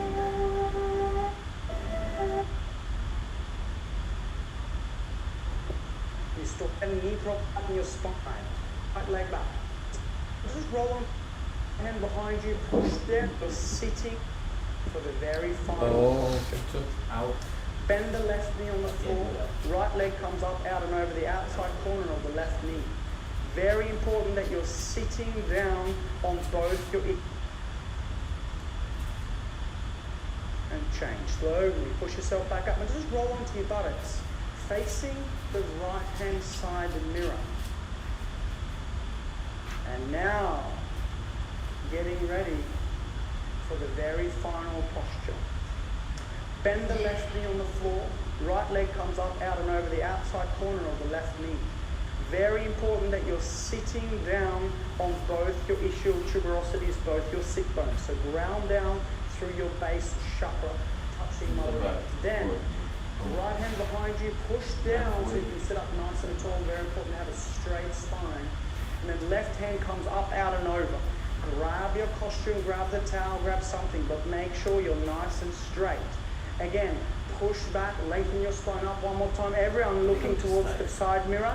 And together, inhale, breathing, stretch up towards the ceiling. Exhale, breathing, turn and twist. So feeling the stretch now in the lower 5 lumbar vertebrae, twist the lower 5 lumbar vertebrae. Lift your spine up, turn and twist the 12th thoracic middle vertebrae. All of those thoracics, all of those ribs turning and twisting. Lift your spine up one more time and then turn and twist the cervical 7 vertebrae in your neck. All 25 vertebrae in your powerful spinal column, completely twisting like a pearl necklace. Last chance, lift up, turn and twist. Twist with your eyeballs, turn and twist, twist, twist.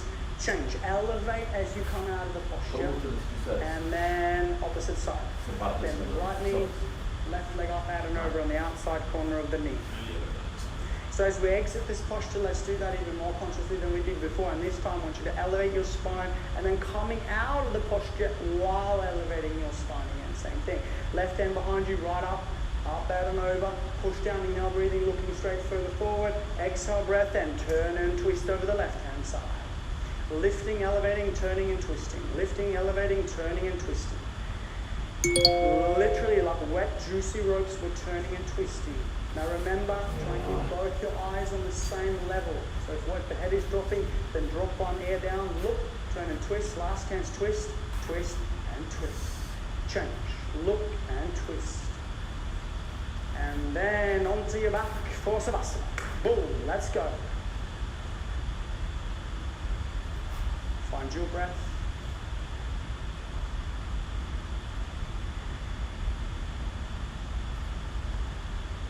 And relax.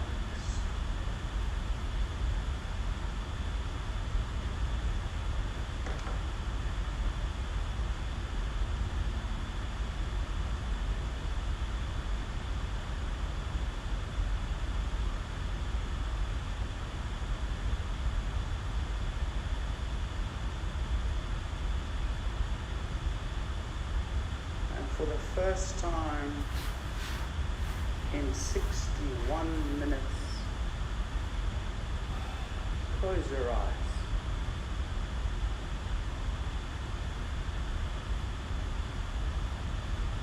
Close your eyes and just focus on your breath.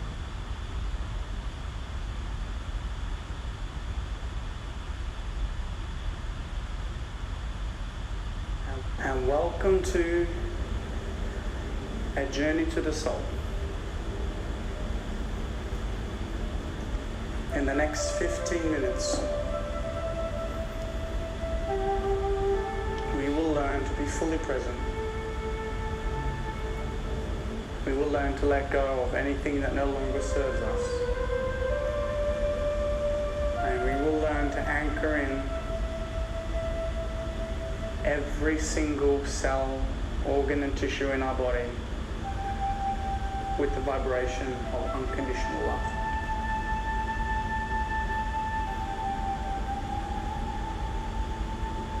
As As you remember your intention, coming back to your breath. We're about to embark on the journey to the soul, which involves a couple of things. The first thing we're going to do is we're going to stay fully present with our breath by moving our fingers. We're going to do 4 breaths per cycle, and as we aim to cleanse our chakras all the way from the first chakra to the top of the 7th chakra, we're going to do 4 breaths to cleanse each and every chakra. With the first breath that we take, moving our thumb to our index finger. Second breath, thumb to the middle finger. The third breath, thumb to the ring finger. And for the 4th breath, thumb to the little finger. As your mind has a tendency to wander, a sneaky little ego pops in from time to time. Simply learn to be present by moving your thumb to each of the 4 fingers. Begin now by touching your thumb to your index finger as you breathe in all the way, focusing on the area of your pelvis. 10, 9, 8, The area of your pelvis is where you find your first chakra. 10. This is the root chakra, and the color of your root chakra is red. Breathing in while moving your fingers still. Imagining red light flowing in and filling up your first chakra.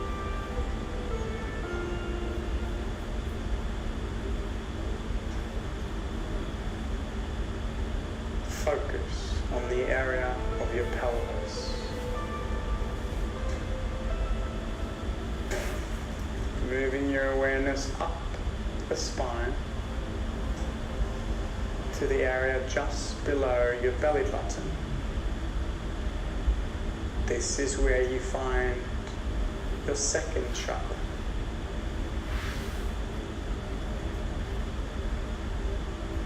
This is your sacral chakra, and the color of this chakra is orange.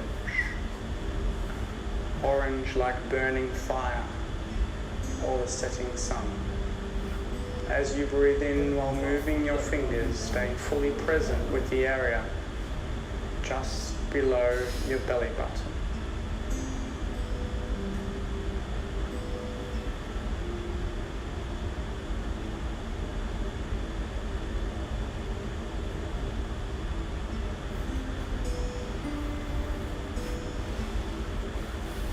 Filling up with orange golden light, moving your awareness up to the area of your solar plexus. This is where you find your third chakra, and the color of this chakra is yellow. Yellow like a sunflower. As you breathe in, moving the energy in and filling up your third solar plexus chakra.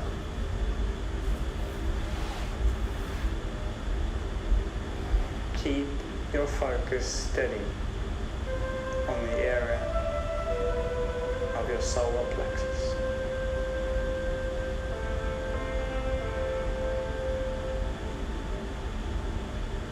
Moving your awareness up now to the area of your heart. This is where you find your fourth chakra. And the color of this heart chakra is green. Green like rolling hills or trees in the forest. Breathing in, moving your fingers, filling up your heart chakra with green light. Staying fully present and breathing in to a fully opened heart.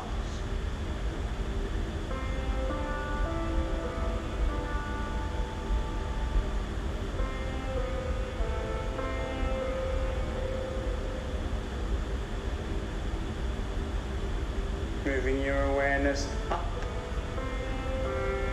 to the area of your throat. This is where you find your fifth chakra. Your throat chakra color is blue, blue like the ocean, or blue like the sky. Breathing in blue light to fill up your throat chakra. Staying fully focused on the area of your throat.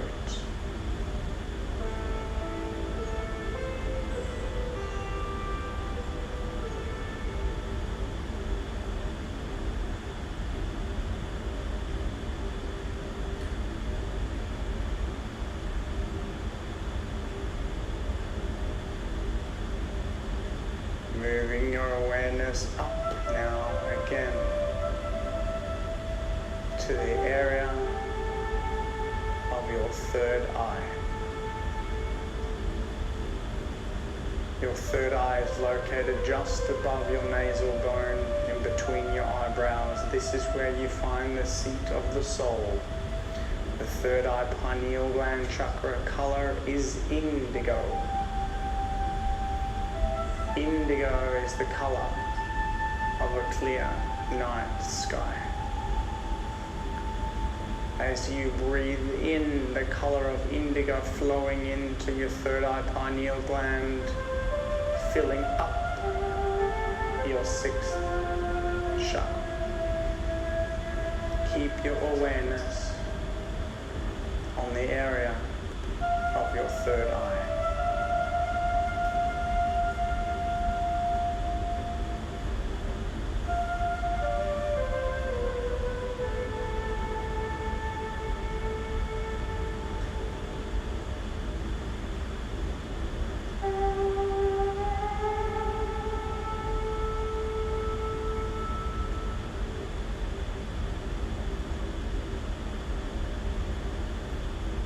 Still moving your fingers for every single breath as we move our present time conscious awareness up to the area above our heads. This is where we find our seventh chakra. Our seventh chakra is purple. Purple like lavender. As you breathe in, feeling your seventh crown chakra filling up with purple light. Keep your awareness on the area above your head.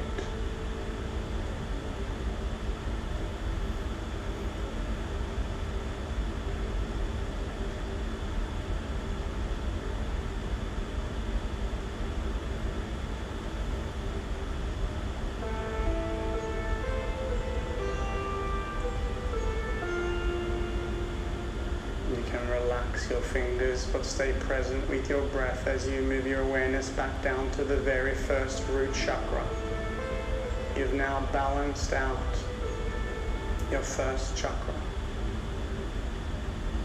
Stability, security, groundedness, and earth energy, all working for you. You've cleansed and optimized the second chakra, the sacral chakra. Your creativity, your sexuality, your flow, and your fun.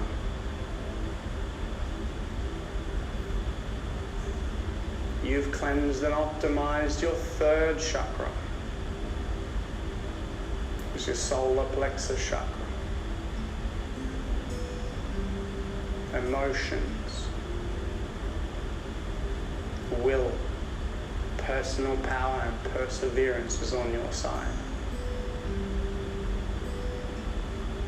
You've cleansed and you've opened up your heart chakra, allowing yourself to experience love, compassion, and gratitude at a level unlike ever before.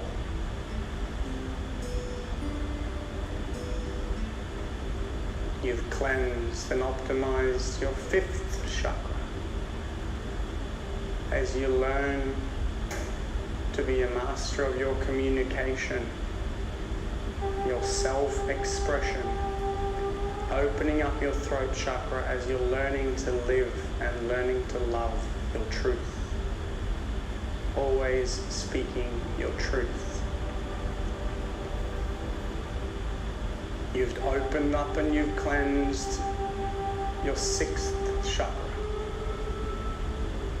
your pineal gland. You have awakened your intuition and your inner wisdom.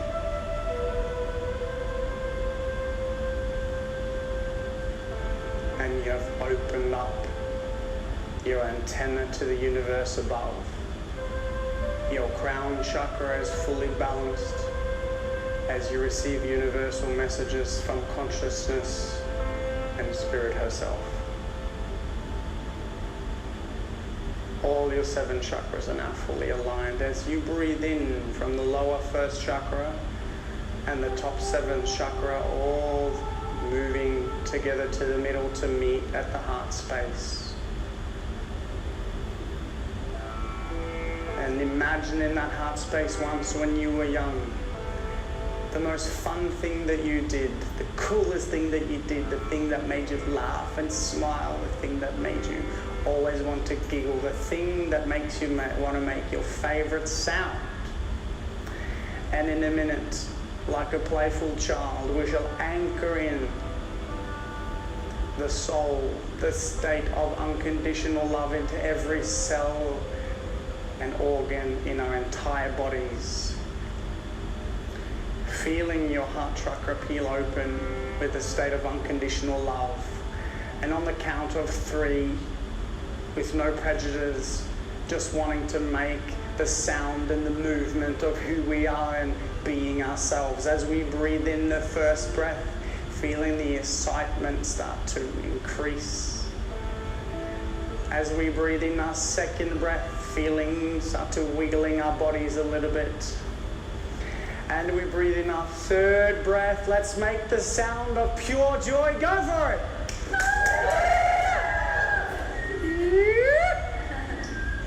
That was awesome. But we have so much more to give. We have one more chance for joy, love, compassion, uncensored, fully being ourselves. Last chance. 1, breathing in, breathing out. 2, breathing in, and 3, make the sound of pure enjoyment. Go! This is who we are. Pure enjoyment, pure love. Please join me in finishing off your practice by placing your hands together in prayer, moving your hands up towards your third eye pineal gland. May we always live our truth. Moving your hands together in front of your mouth, may we always speak our truth. And moving your hands together in prayer in front of your open heart, remembering that we are not the story or the ego that defines us, but we are the soul, the state of unconditional love, and we are powerful. Namaste.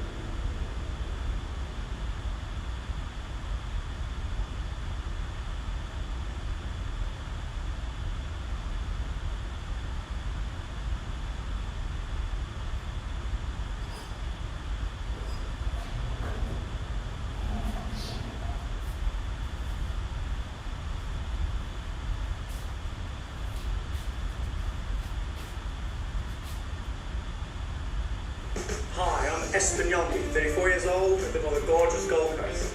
Yoga teacher, chiropractor, speaker, and Australian ninja warrior. But it hasn't always been like that.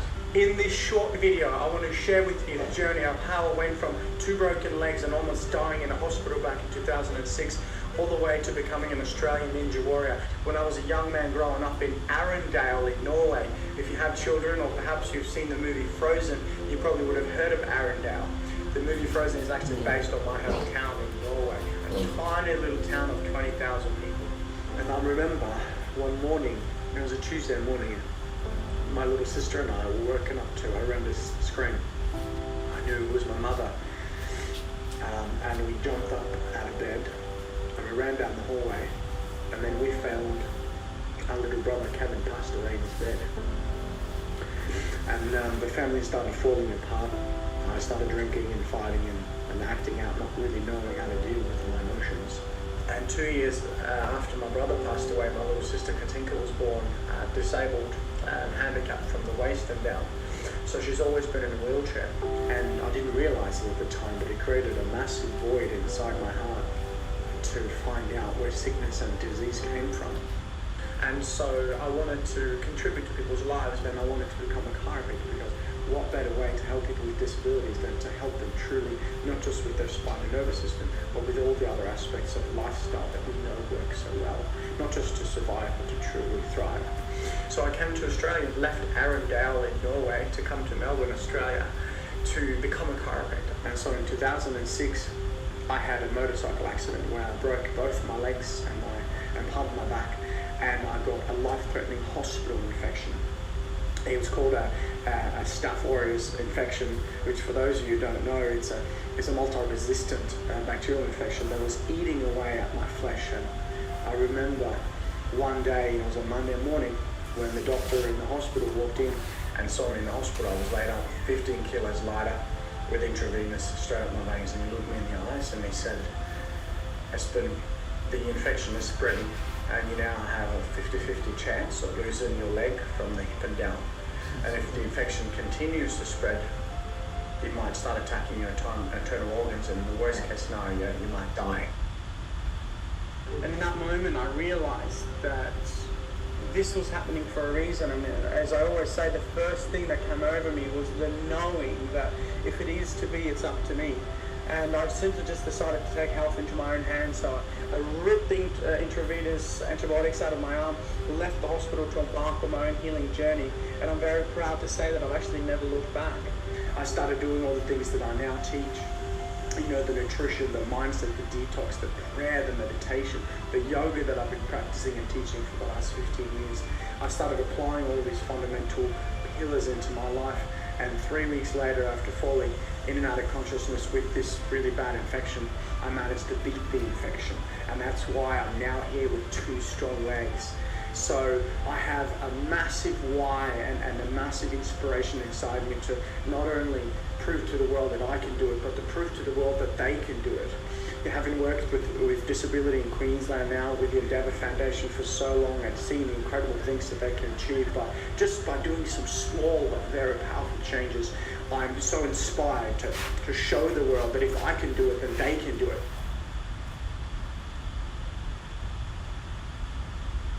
Wow, tell the story, bro.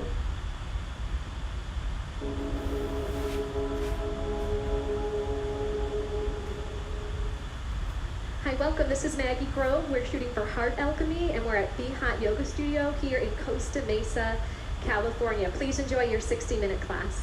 So everyone, come to standing in the center of your yoga mat, feet together, toes and heels touching.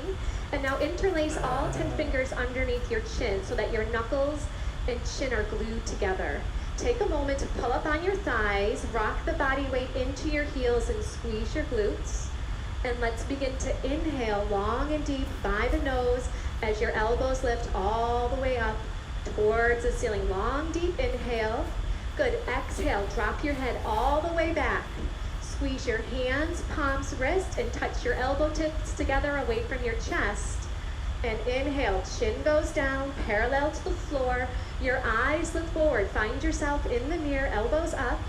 Exhale, drop your head all the way back and open up your mouth. exhale by your mouth, touch your elbows. Inhale, chin down. Bring your chin down, bring your chin down. Look forward in the mirror, chin down, elbows up. Exhale, drop your head all the way back. Squeeze your hands, palms, wrists. Touch your elbow tips together. Inhale, chin goes down parallel to the floor. Eyes open. Open your eyes. Look forward. Eyes open. Exhale. Open your eyes. Look up on the ceiling. Keep your eyes open. You're going to have a moving meditation here. Inhale, chin goes down. Look in your eyes in the mirror. And now take in more air. Exhale. Drop your head all the way back. Pull your navel in towards your spine. Good. And inhale, chin goes down. Parallel to the floor, shoulders down as your elbows lift. And exhale, open your mouth and push all the air out of the lungs. We're increasing our lung capacity. Inhale, let's do a couple more. Pull up on your thighs, squeeze your glutes, strong base. Exhale for 6, 5, 4, 3, 2, 1. Inhale for 1, 2, 3, 4, 5, 6. Exhale, drop your head back. Now your spine is perfectly straight. There's no backward bending. Inhale, chin goes down, and now get a little bit taller. Lift up, stretch up, and exhale. Have the head drop all the way back. Navel pushes into the spine. Feel your ribs wrap around your lungs, and inhale. Last one. Long, deep, slow breath. Try to take in more air. Keep inhaling. Exhale, drop your head all the way back. Triceps are parallel to the floor as you push the air out. Good, and change. Arms down by your side. Or let your shoulders for a moment if you need to. And let's move on to our first pose, half moon pose. Inhale your arms up over your head sideways. Interlace all 10 fingers. Release your index finger and cross your thumbs. Feet are together, toes and heels touch. Arms and ears are one piece. Inhale, breathing, stretch up and bend your body right and left, several times. Right and left, right and left. Feel a nice stretch down both sides of the body. Good, let's come to stop in the middle. Bring your eye gaze forward, body weight in the heels. Take an inhale breath, lift up, get as tall as you can, and gently bend your body to the right side of the room as you push your hips out to the left beyond your flexibility. Now look forward and just listen carefully. Close your mouth and breathe in and out by your nose. Look forward in the mirror and bring your chin away from your chest. Keep your eyes open and find a focal spot for you to look at.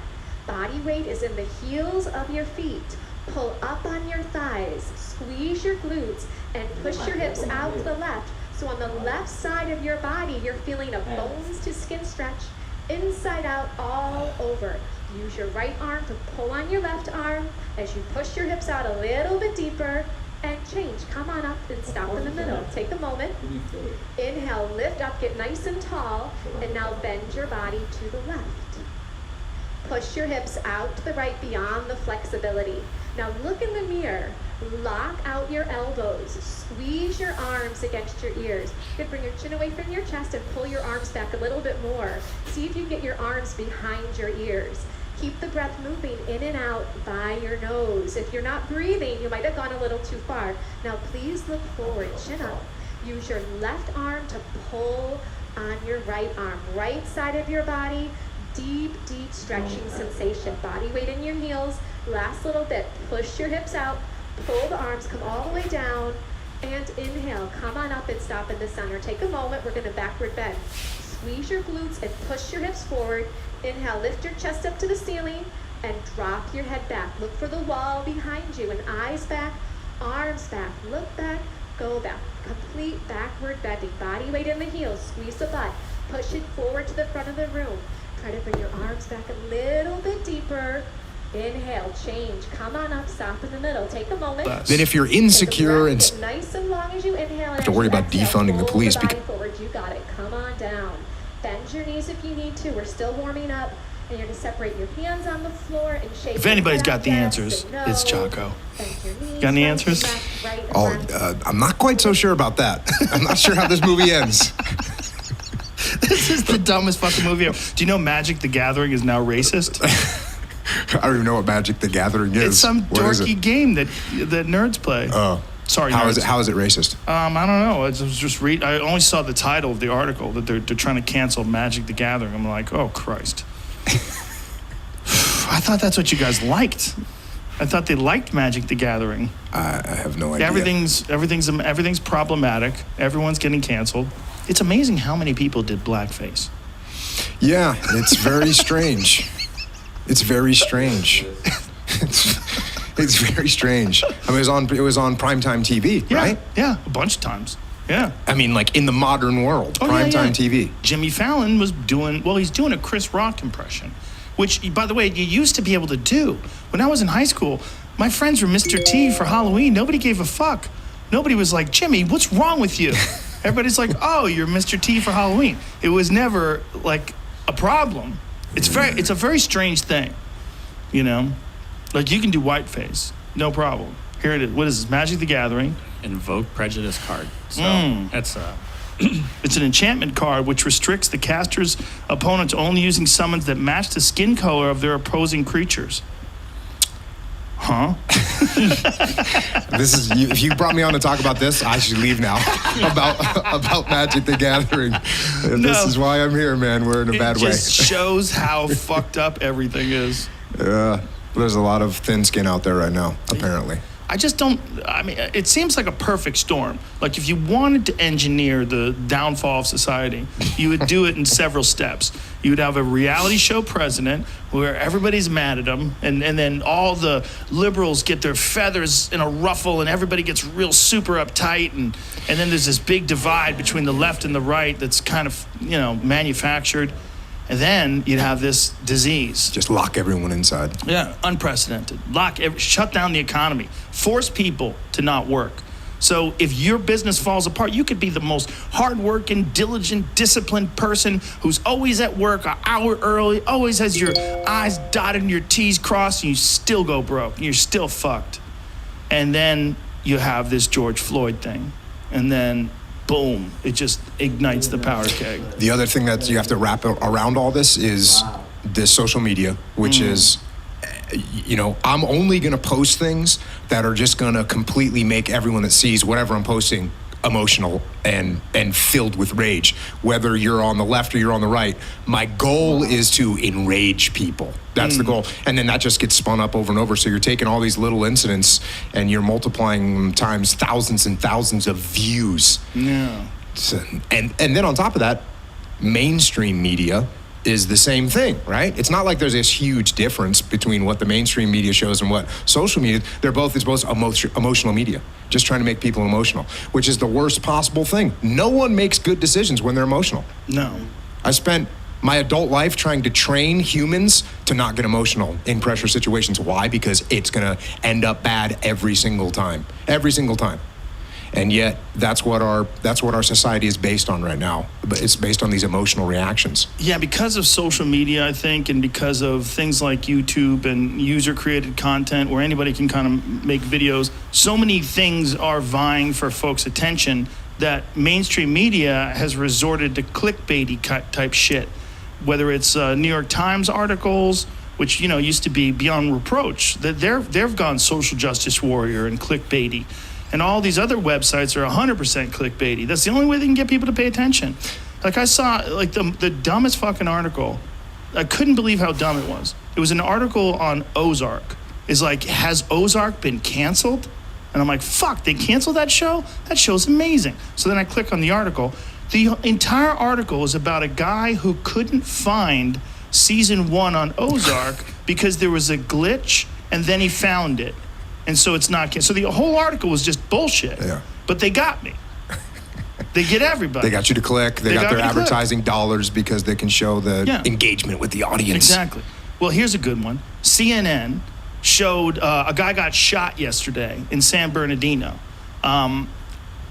Hispanic man got shot in San Bernardino. So that's the title. The title of the article is Hispanic man gets gunned down by the police in San Bernardino.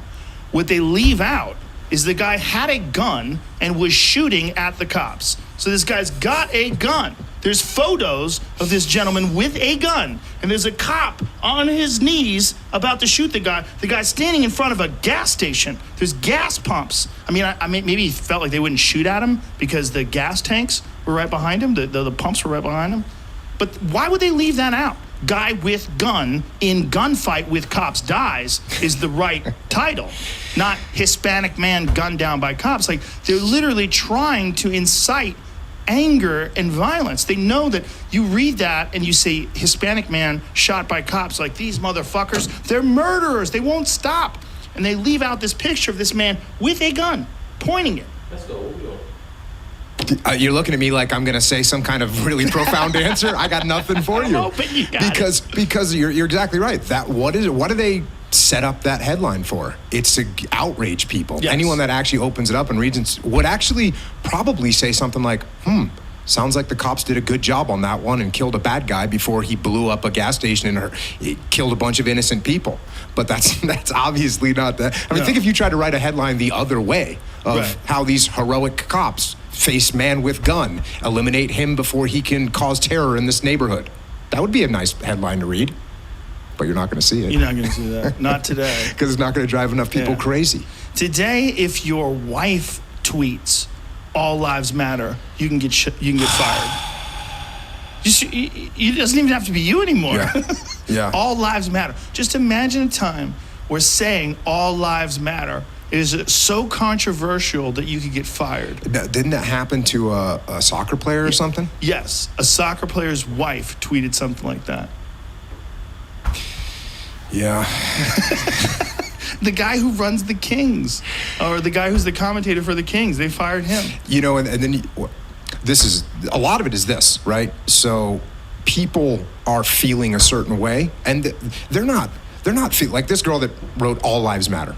Do you think that was her clandestine way of showing that she's all about white pride? Yeah. You know what I mean? No. She was thinking, hey, everyone matters. She's probably having some nice thoughts, you know? But then all of a sudden, no, this chick is evil, right, for doing this. And I think there's a lot of that. I think there's a lot of people that, I think most people are pretty sane. I think most people are pretty reasonable. I think, anybody looking at the George Floyd case is like, yeah, that's completely wrong. That's disgusting. It's horrible. It's heinous to watch. I haven't heard anyone say anything other than that. So how are we just getting so completely divided on this whole thing and start attacking each other just over absolutely everything? That's a good point, because this is literally a case where no one is saying there's nothing wrong with what that cop did. No one. Zero people. Zero people. But yet everybody's still at each other's throats. Zero people have stuck up for that guy in any way, shape, or form. Even law enforcement. No law enforcement people saying, you got to understand, this is how you control a man. You got to lean on his neck for about 8 minutes, 45 seconds, 46 seconds. No one's saying that. And unfortunately, you know what they're saying?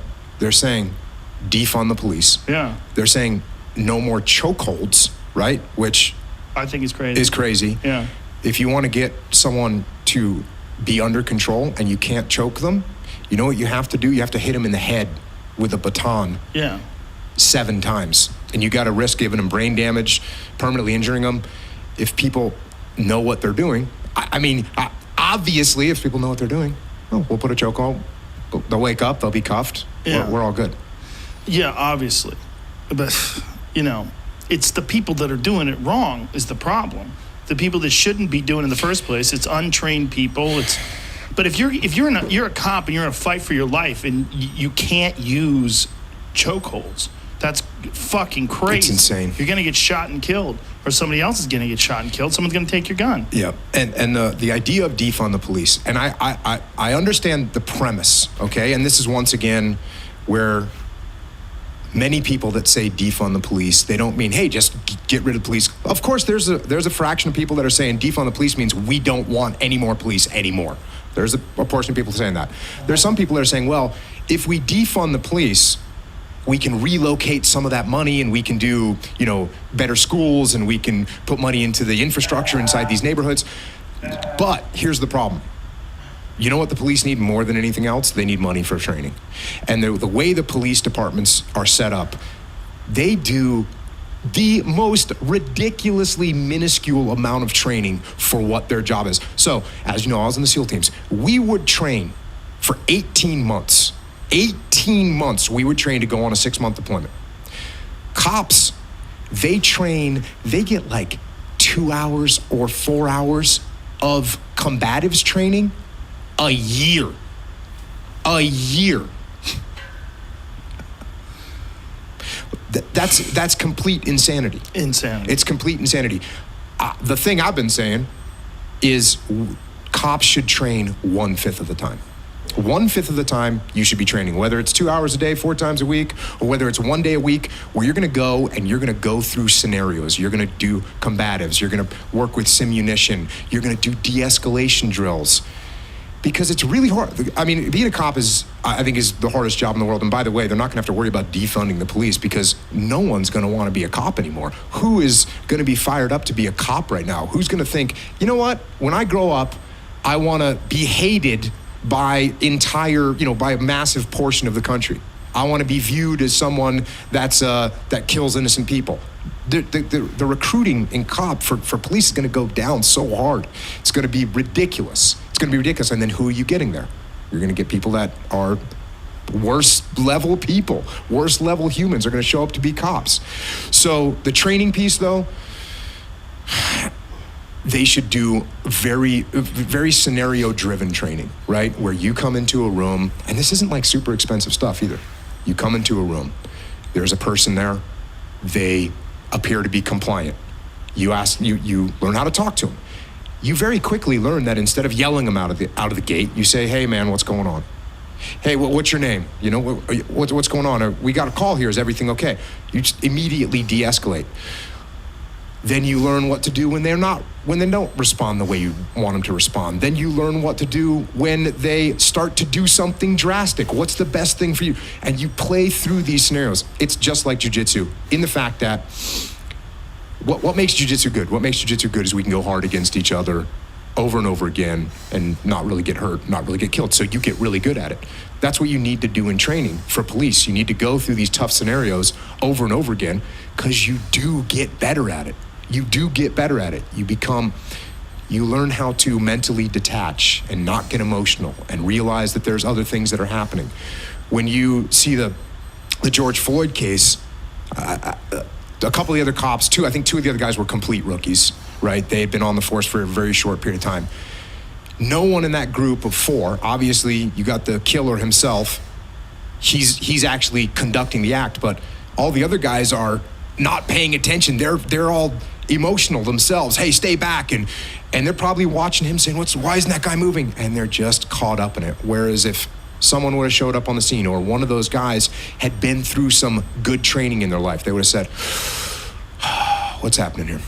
Hold on, my partner over there has been on this guy for 2 minutes. He's not moving anymore. I'm gonna walk over and say, hey man, let me take over. I got this. Go over there, decompress. This takes training. You have to train people. And I saw this over and over again in the SEAL teams, training guys. You get a young kid that's coming through training for the first time and they go into a room and they're getting shot with simunition bullets, or there's someone yelling and screaming, or we'd put Arabic women coming walking out of rooms. We'd have people get blown up with wounds. We would do this to them over and over again. So they realize, okay, I just gotta relax. I gotta take a step back. I gotta detach from this situation so I can process what's happening and I can make a good decision. Because as I said earlier, no one is making a good decision when they're panicked, when they're freaked out, when they're scared. As a jiu-jitsu guy, when someone puts hands on you, you're not actually scared, right? You're like, oh, okay, I know what to do here. If you don't know jiu-jitsu, if you've never had someone grab you before, or you haven't had someone grab you in 17 months or 14 months, no one's laid hands on you because you got a badge and a gun. So people, when you tell them to do something, 95% of the time they go, okay, yeah, I don't want to get in trouble. But then somebody grabs you. You're instantly, your emotions are spiked, your adrenaline spiked. And the only way to overcome that is through consistent training that happens on a regular basis. You can't just train somebody one time.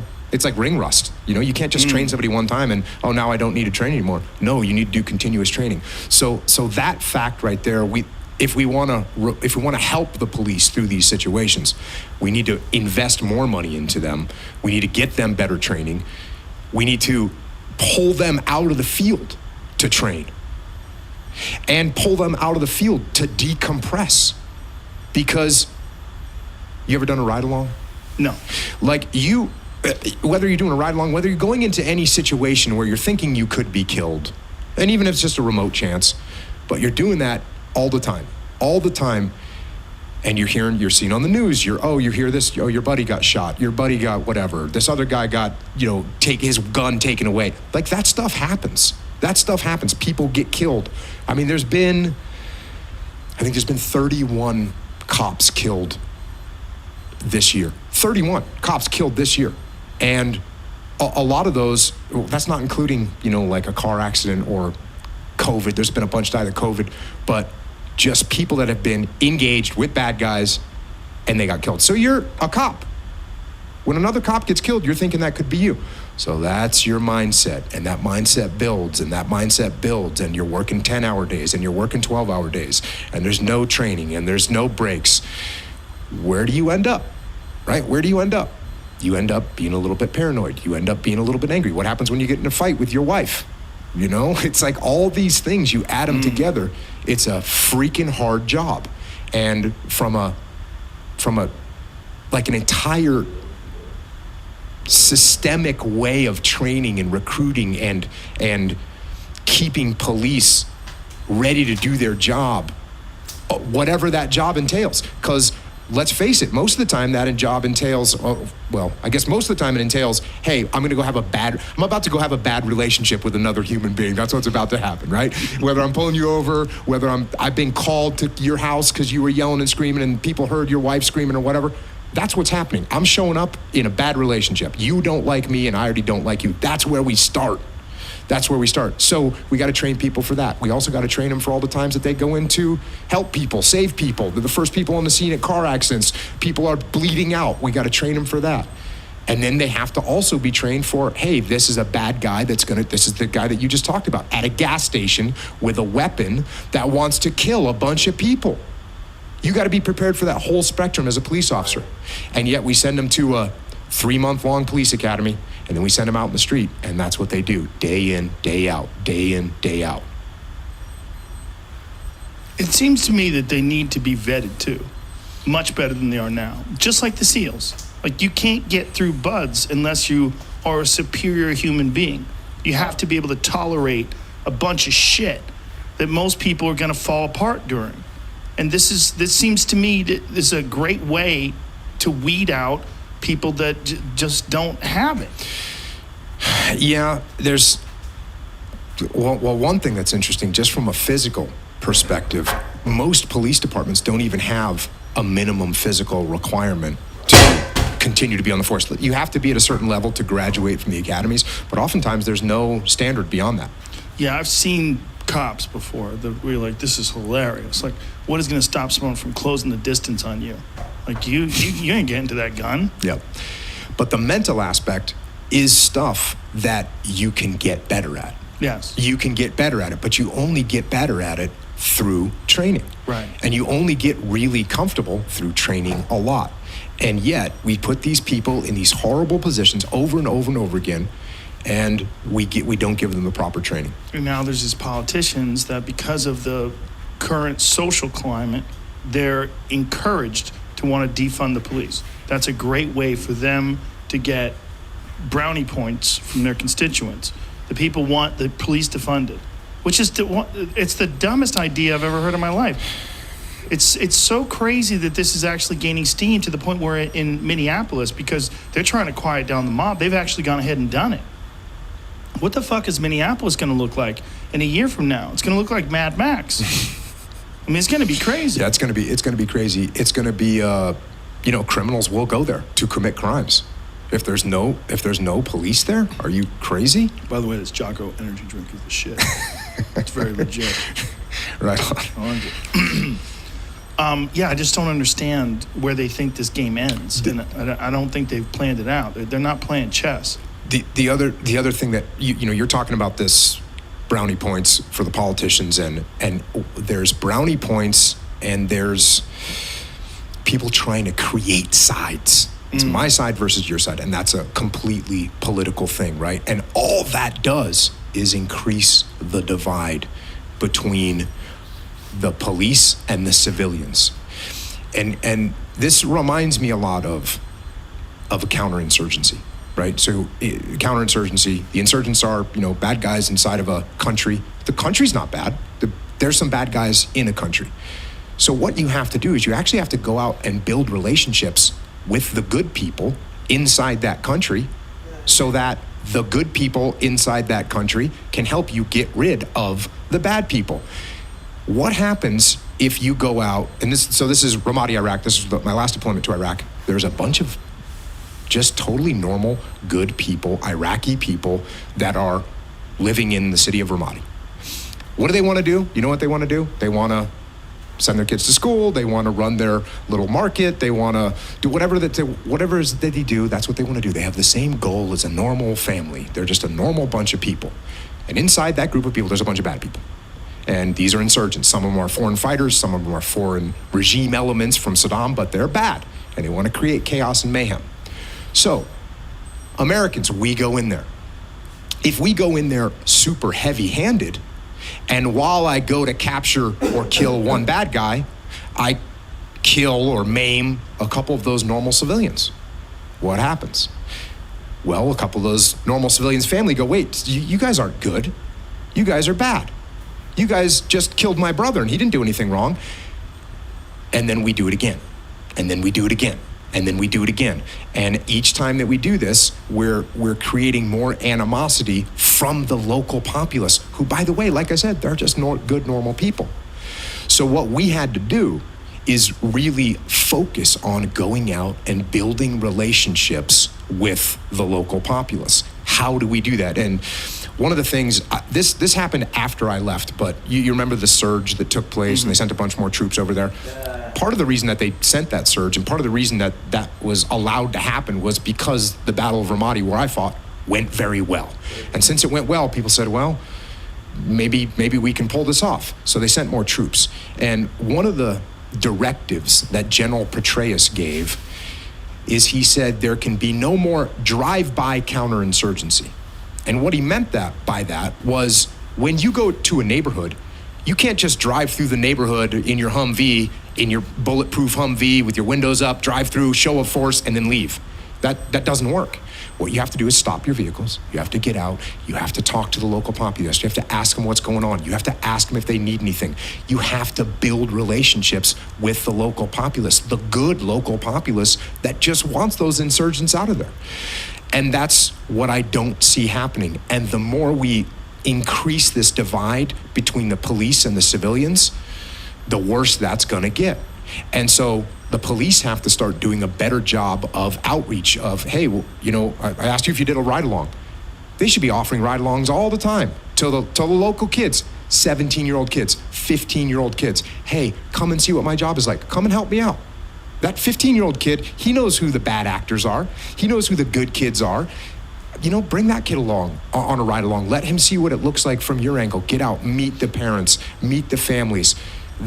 We're failing to build relationships between the police and the civilians, and that causes that causes these problems. I think you're 100% correct, but I don't hear anybody repeating what you're saying. That's what's terrifying to me.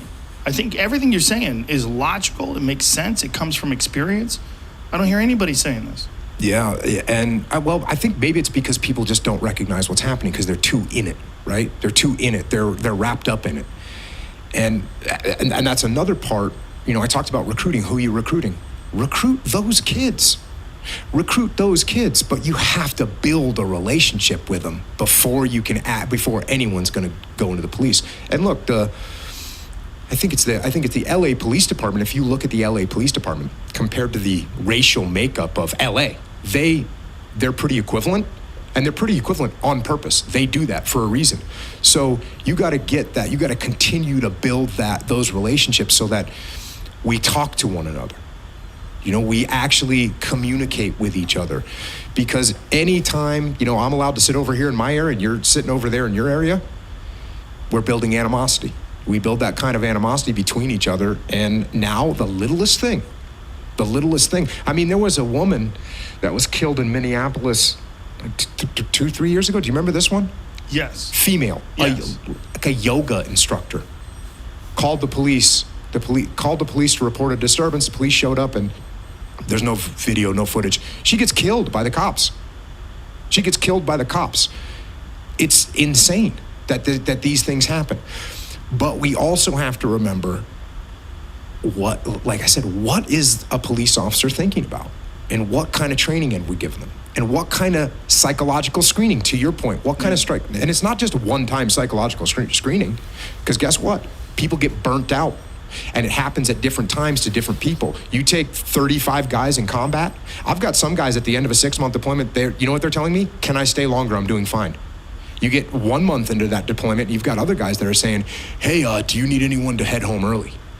Right? That happens. So you think in a police force of 1,000 people or whatever size your police force is, you're going to have some people that are steady, mentally stable. They can deal with it. They can go, they can be in an officer-involved shooting today, and tomorrow they can go back to their job and be perfectly fine. There's other people, they can never work again after they're in an officer-involved shooting. What kind of investment are we making into this psychological health of police? And look, I hope it doesn't sound like I'm sitting here just putting it all on the police, because everyone is playing a role in this. And one of the things that you need to look at as well is how to get arrested, right? There should be a public service course on how you should get arrested. This is what you should do. If the cops are pulling you over, if the cops approach you about something, here's what you should think. One of the things you should think is, okay, this cop may not be bad. This cop may be looking out for my welfare right now. That's a great, hopeful thought. The other thing that you have to think is kind of worst case scenario. This cop might be agitated. This cop might be looking for somebody that fits my description. This cop might have just been in a fight with his wife. He might have just lost a partner. There's a million bad things. Use that scenario in your head. Use that scenario in your head to contemplate how you're going to interact with a police officer, which is, you know what they're looking at? They're looking at your hands. You know why? Because that's where the threat comes from. The threat comes from your hands. So when you're making quick movement with your hands, don't do that. Listen to what they say. Move slowly when you move. This should be public service. The police should be putting out, hey, if you interact with the police, we hate to have to say this, but since our police sometimes are in bad situations, here's some things we recommend and we highly suggest and we beg. We beg that you do this.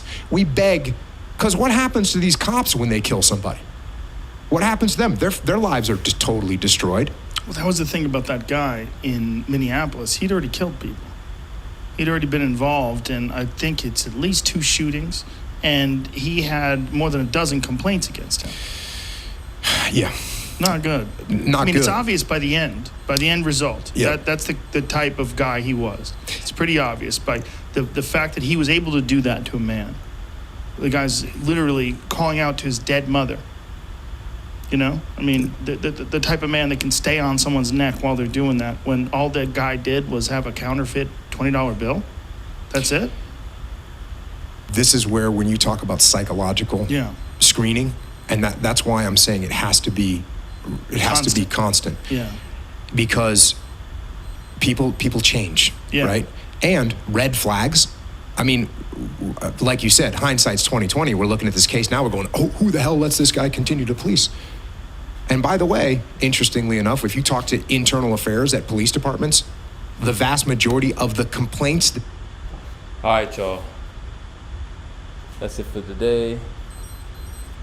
Okay, watch. All right, I hear you. Hope everyone has a mighty Tuesday. Hope everyone had or has a great workout. Be mighty, one mighty.